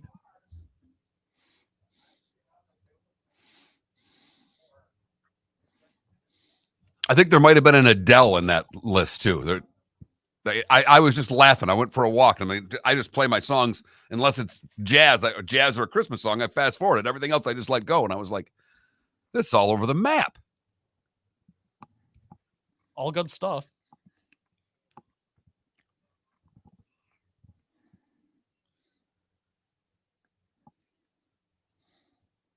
Yeah, Yenzer, the Eye in the Sky Bulls intro, that's as good as it gets.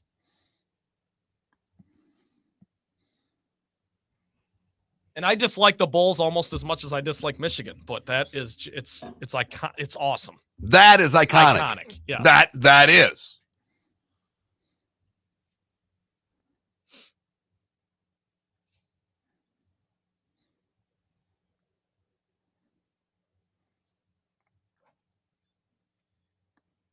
All right. Here we go.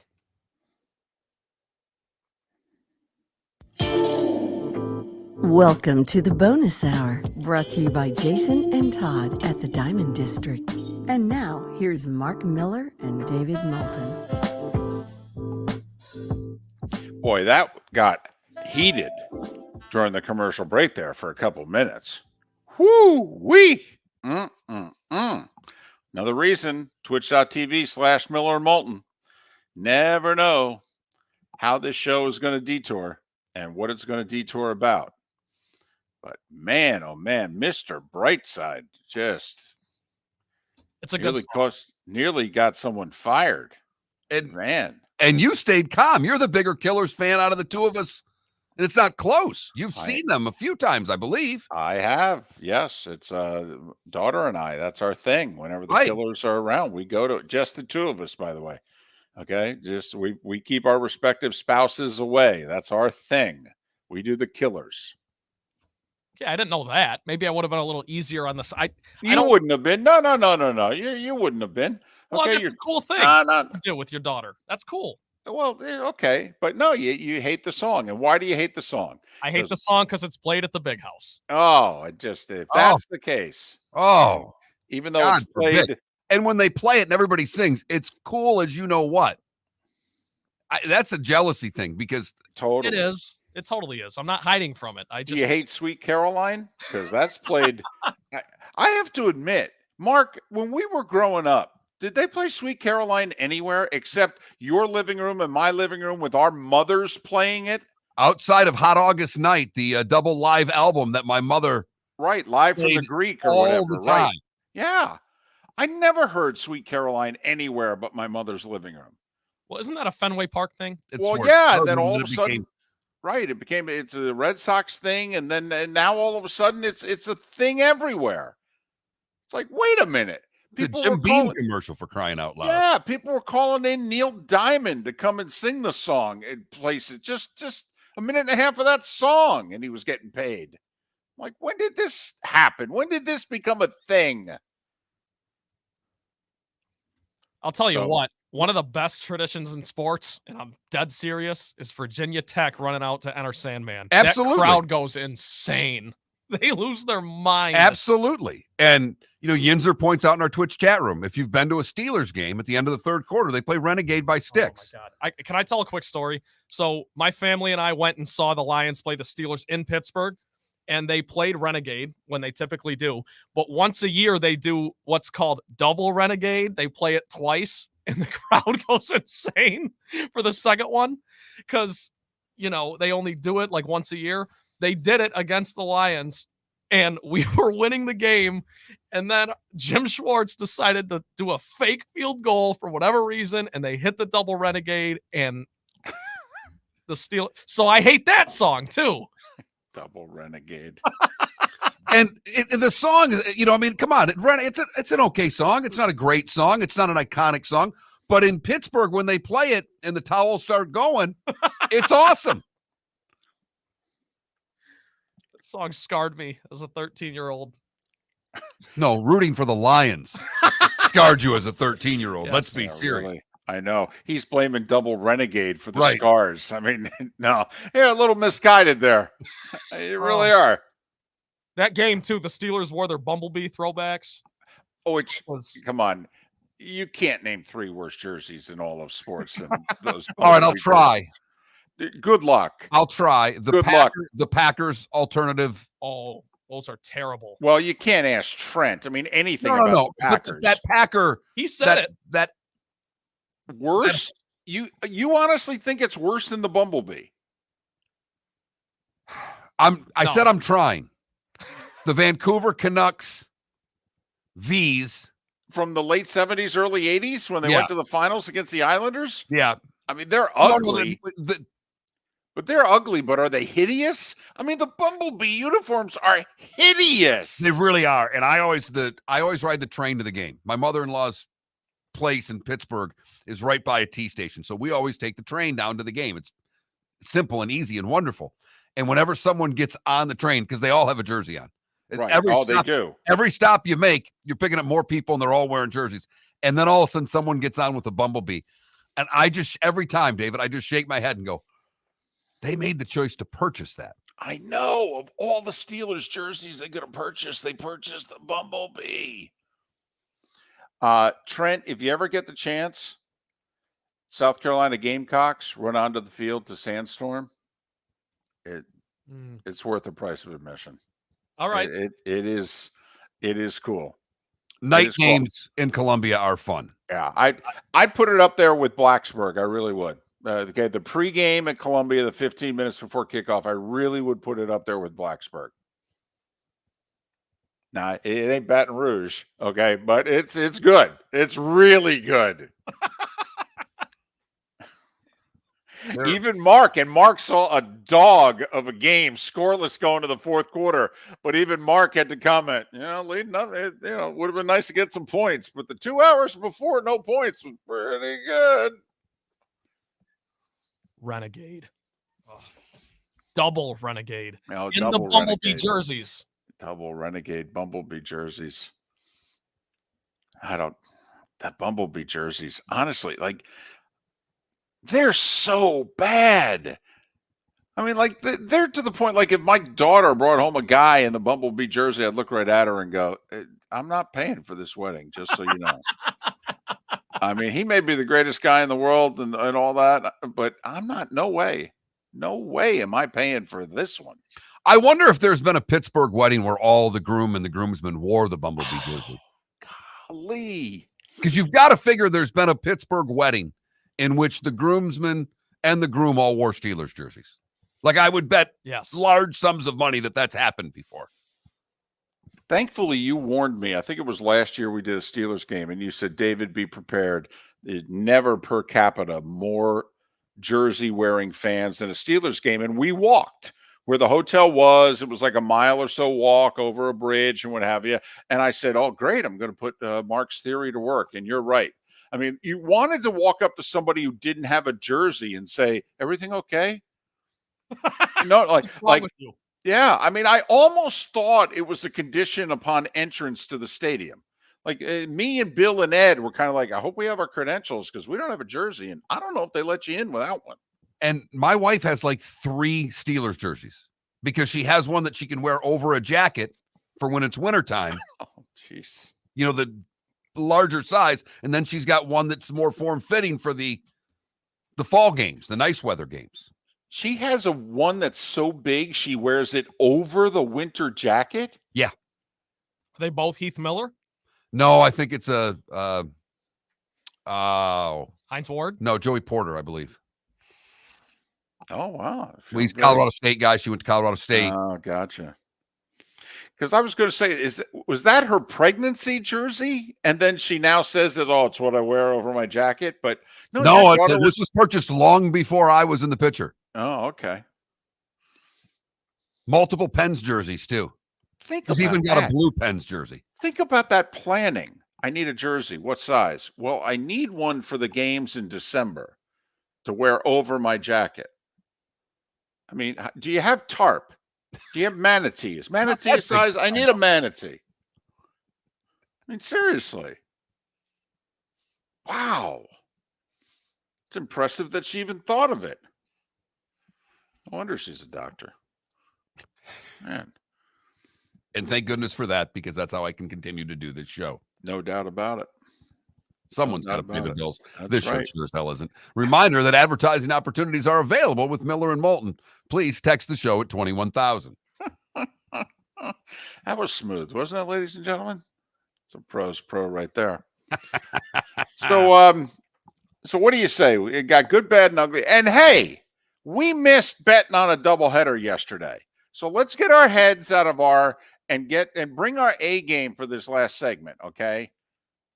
And by the way, thanks to the Indiana Pacers and the Edmonton Oilers for totally blowing a couple games and costing us money yesterday. What the heck? Went to bed last night thinking we were 2-1, David. It was 4-1. Exactly.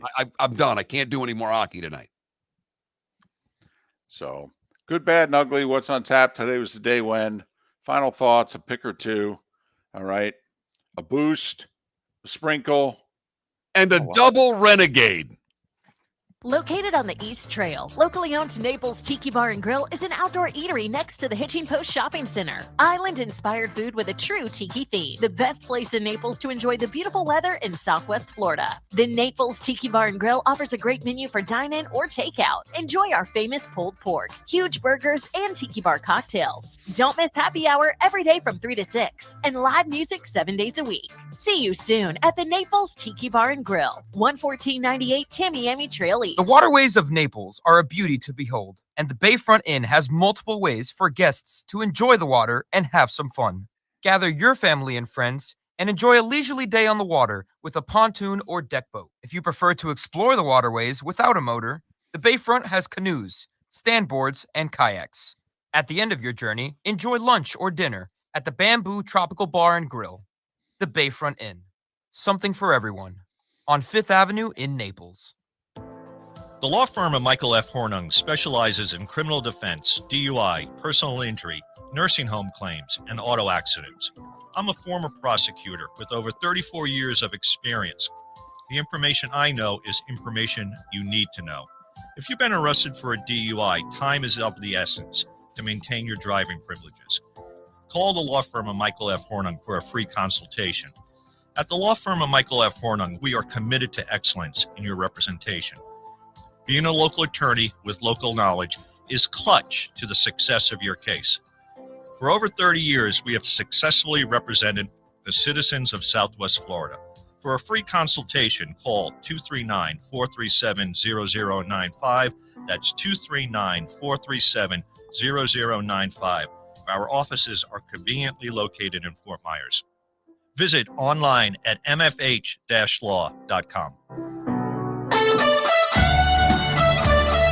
You are listening to Miller and Moulton on the Florida Sports Network.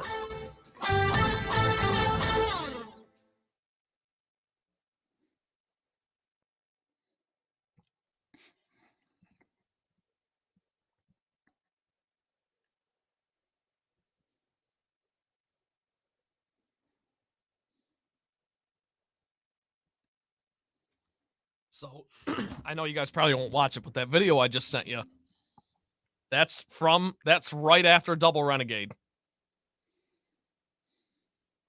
I put it in the promo tweet every day. David. Oh, do you? Action News Jax. I do it right after the Twitch, and I do Action News Jax every day. Because I looked at the tweet, and I guess I didn't see it. It's next to the...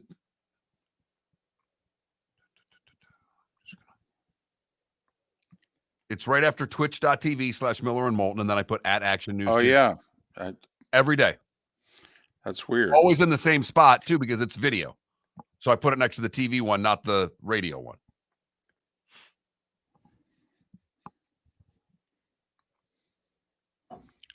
That's weird because his tweet.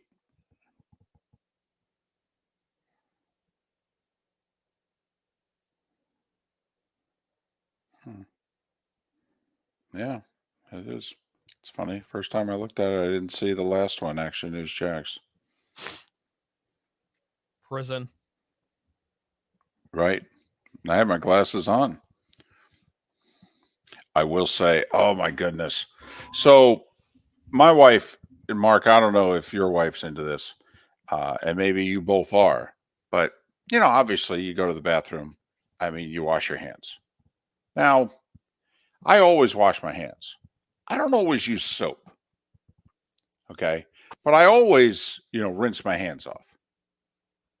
So you rinse them, you don't wash them. I guess technically. Okay. But I always, put water because otherwise, I mean, that's a lot of soap. So I thought I was washing my hands. My wife last night says, "You're not washing your hands." I'm like, "I wash my hands every time." I go, and I'm 58 years old. I don't need this crap. I don't. All right. I don't like to live this way. Honestly, I'd rather live alone than be aggravated about stuff like this. And she goes, "Your soap thing is damn near filled to the top."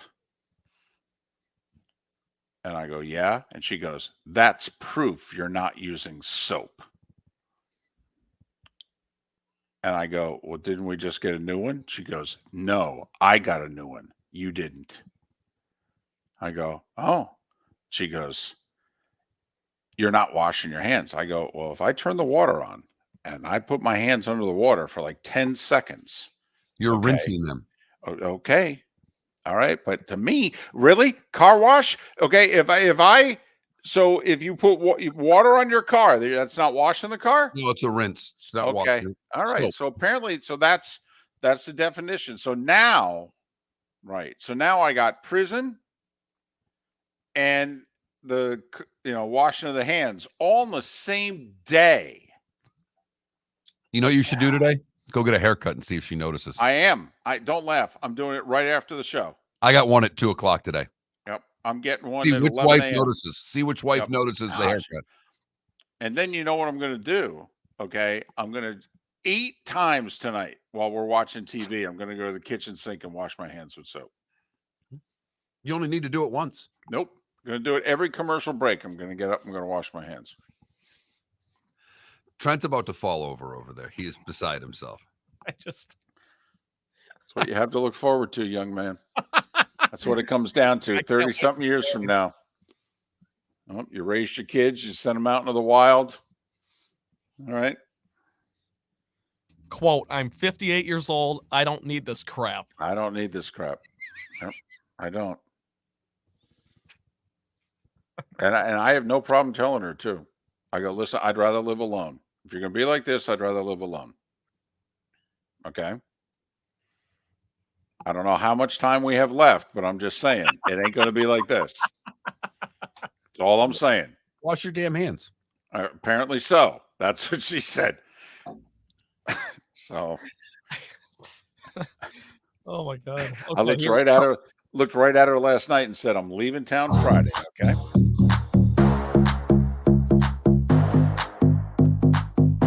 Welcome to the bonus hour, brought to you by Jason and Todd at the Diamond District. And now, here's Mark Miller and David Moulton. 22 minutes until we're out of here. 16 until we stop talking. Miller and Moulton, millerandmoulton.com, Miller_Moulton on X. Pat Kerwin will join us on the show tomorrow. We'll look ahead to the weekend coming up in both the NBA and the NHL playoffs. Never mind whatever controversy will show itself over the next 18 to 20 hours. I do love that with the sports world. There's always one thing that will happen from day to day. You know, David, we've gone through so many summers together when it gets slower. And we've done shows through a damn pandemic. Right. And you and I have like, what are we going to talk about? And it's amazing the content that is continually given to us by either idiocy or greatness and everywhere in between. The sports world is awesome. I don't know why people pay attention to all the other stuff. I really don't. I quit paying attention to all that other stuff, and I'm a much happier person, David. See? Turn off the news and turn on the sports. Your life will get a lot better. It's time for someone to take back this segment, if for no other reason than to stop David from talking about Meghan and Harry. Here's Mark Miller with Today Was the Day When. Going way back today, 1386. Wow. The Treaty of Windsor was signed between Portugal and England. What the treaty guarantees mutual security of both nations and strengthens commercial ties. It is the oldest diplomatic alliance that is still in force today. I thought that was reasonably interesting. Today in 1865 is what's known as the end of the Civil War, with the Southern troops laying down arms. 1914, Woodrow Wilson proclaims Mother's Day. He's responsible as to why you have to get cards and flowers and call your mother very early Sunday morning, Trent. He has a share in Hallmark. Or should. Should. Did you say it was Wilson? Yeah. Woodrow Wilson? Okay. 1960. The United States becomes the first country to legalize the pill. Kind of a biggie. It really is. The pill? Birth control pill. The pill. The pill. The pill. You know, the pill. The pill. Okay. Not the blue pill. The pill. I get it I've now. never felt older than I feel right I know. I know. The pill? What are you guys talking about? What are you talking about? Oh, boy. 1980, the movie Friday the 13th was released. And in 2010, Dallas Braden throws the 19th perfect game in baseball history. Against the Rays on Mother's Day. I was with my dad. We actually went to visit my son in Raleigh where he lived, and so it was Mother's Day. He was with his mom. Pops and I went to a bar, and the game was on, and we kind of stayed for a long time because he threw a no-no, threw the perfect game. That was amazing. I believe his mom had passed, and his grandmother was in the crowd. And That's correct. And grandma came onto the field afterwards, and they kind of walked, off the field together. Very emotional. Mike Wallace and Tony Gwynn would have celebrated birthdays today. Billy Joel, 75. Stevie Eiserman's 59. Prince Fielder is 40. That's and Jake Long is 39. By the way, Prince Fielder's only 40? I'm not talking about Cecil. No, I understand, but it just seems as if he's been gone from baseball for a long time. So I don't know. Made me feel old. Sorry. That's all right. It fits. Sorry, I'm working on it over here. Hang on. You've heard folks. What, are you playing Renegade? Florida is gonna Florida. Well, Mark Miller sees it differently. He calls it the good, the bad, and the ugly. What you got, Mark? For the good, we go to Australia. I actually had two things I wanted to add there. No? Oh, I'm sorry. Go ahead. I apologize. I didn't do my usual. What did I miss, David? 1950 on this day, L. Ron Hubbard published Dianetics. Remember the ads? Okay. Dianetics. Trent's looking at us like, that's one from your guy's life, not mine. And the Beatles. What the Beatles? the Beatles in 64, number one hit after number one hit after number one hit. Okay. On this date in 64, they lost their spot atop the ranking to Louis Armstrong's Hello Dolly. Well, Hello Dolly's not going to take Taylor Swift off the top of the charts. Might have taken the Beatles down. All right, for the good today, we go to Australia, where Keegan Payne caught a barramundi fish. It is a prized trophy fish, and if you catch a fish that was tagged in the remote part of Australia, you win $1 million. One hadn't been caught in 7 years that had been tagged. The 19-year-old landed the $1 million fish. My favorite part, when asked what he was going to do with the $1 million, he promised publicly to repay a man that he stole 2 cars from several years ago.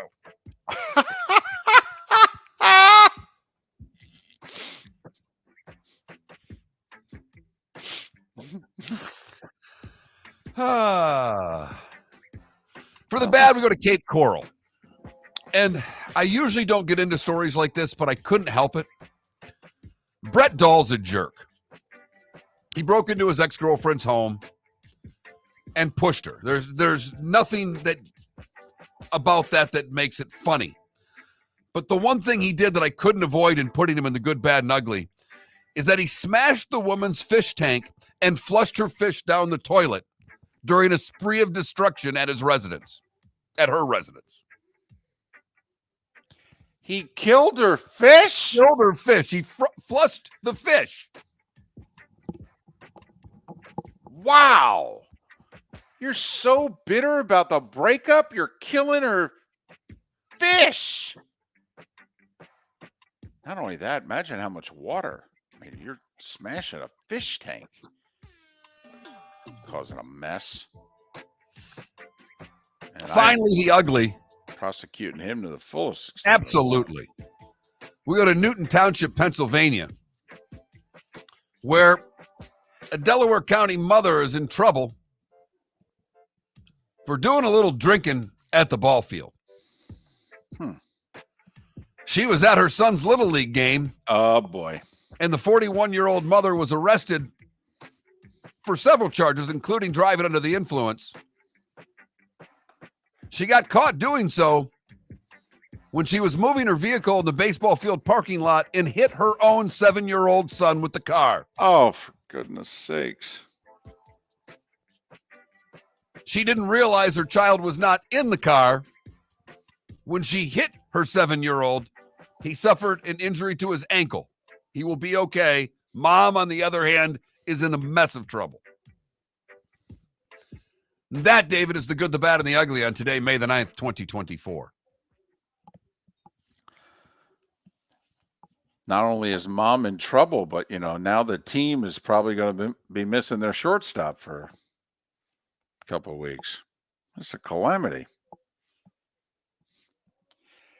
So we got baseball today, but not as much of it as we normally have. In fact, only 7 games today, 3 of them in the afternoon. No Marlins, no Rays, and for you two, no Tigers. So Good. there. Could use a day off. Boy, could they ever. Blowing that game yesterday against Cleveland. That was a biggie. Ridiculous. Yankees trying to complete the sweep of the Astros. The 12-24 Astros. Okay? We declared the Marlins season over, the White Sox season over, the Rockies season over, and all that. 12-24, Houston. They done? I think so. Yeah. I think so, David. Do you? 126 games left. No, I don't. Really close, though. I'm going to give them maybe through the weekend, give them a week and a half. I'm willing to eliminate them by Memorial Day. I mean, 126 left? They've got to go 75 and 51. Who's their new manager? And if they do that, that might not be enough because that's only 87 wins. Right. I mean, that's. But I'll say this, though. It's not a great division. Like, are you confident Texas or Seattle is going to get to 90? No. That's the reason why I'm not willing to bury the Astros yet, but they're real close. Like, Oakland's not good, and the Angels are really not good. So, but just anyway, I mean, how many consecutive LCSs have the Astros been in? I think it's 7, right? Yeah. I mean, they've been at 7 consecutive LCSs. They're 12-24. They're 8.5 back in the West. Only 7 in the loss column, though. It's why I'm not ready to bury them yet. Got a lot of injuries. Their first baseman's hitting about 87, not a buck 87, 87. I'll give him another week. Hockey tonight. Rangers and Carolina. Love Carolina. I'm right there with you. Colorado, Dallas. I wouldn't touch that. Tough to bet against the Avs. That's funny. I was going to say tough to bet against the Stars down 1-0. Okay. The 1 seeds are home tonight in the NBA. Celtics 13.5-point favorites against Cleveland. Cleveland has been destroyed on the road now in every series in the last 2 years. Yeah, they played a competitive Game 6 in Orlando. They did. Mid-fourth quarter, they even had the lead. And that was the Donovan Mitchell scoring 50 game. That was a competitive game. But otherwise, you're right. I mean, last year, the Knicks whacked them twice at the Garden. And the other 2 games in Orlando this year, they got blown out. And Boston blew them out in Game 1. Would you lay the 13.5? Well, Boston mailed in a Game 2 against the Heat. Once again, I mean, if Boston shows up, though, they're going to cover. But this team does, once a series, mail in a game. Do we think they're mailing in the home game, or they're going to mail one in Cleveland? I think they mail one in Cleveland because of what happened in the Miami series. I think it's an easy coachable moment to get them to play a little tougher. And OKC pulled away in the fourth quarter, ended up beating Dallas by like 22, but it was a competitive game before then. And Luka was terrible. And he's been subpar, except for 1 game so far in the playoffs for the Mavs. Dallas getting 5.5 at OKC. I'm leaning Mavs. I think they really show up tonight. I agree with that. I would, if I were to bet it, I'd bet the Mavs and take the points. And OKC's 5-0 in the playoffs. Just wondering if this continues. Mr. Association over there, where would you go in Dallas and OKC? Thunder. I just think they match up well. I don't know. They've passed the test for me. I was a little apprehensive coming in. They're the 1 seed. They're the young team. They never really faced a ton of adversity getting there. They just burst onto the scene. But after sweeping, they got a great first-round matchup. They had New Orleans without Zion. Yeah. I mean, that was a great matchup for them. But it's like Boston. They got Miami without Jimmy Butler. Now they get Boston's road to the final, if they get the Knicks, is going to be relatively easy. By the way, anybody paying attention to what Rick Carlisle said after the game last night for Indiana? They sent 78 plays to the league from Game 1 that they thought were called wrong. Games 1 and 2. Games 1 and 2. 29 from Game 1 after they had gotten the report back. They sent an additional 29, and they sent 49 plays from last night's game into the league. Yeah, he went off on the small market thing. And now I will say this: Oklahoma City and the Timberwolves actually, these are not huge markets, especially OKC. So, the whole small market, big market thing. But yeah, Rick Carlisle going public and basically saying the fix is in and we're getting screwed because we play in a small market. It's a 5 versus 8 game, basically. And I'd be curious how the league handles this. Well, if the fix is in, they'll suspend him since they let Murray play with the throwing stuff onto the court and didn't suspend him. And we all know why, because that series is 2-0. If that series was 1-1 or 2-0 the other way, Murray would have been suspended. But they're giving the Nuggets a chance. That's Regular why they didn't season, he suspend might him. have been suspended multiple games. Exactly.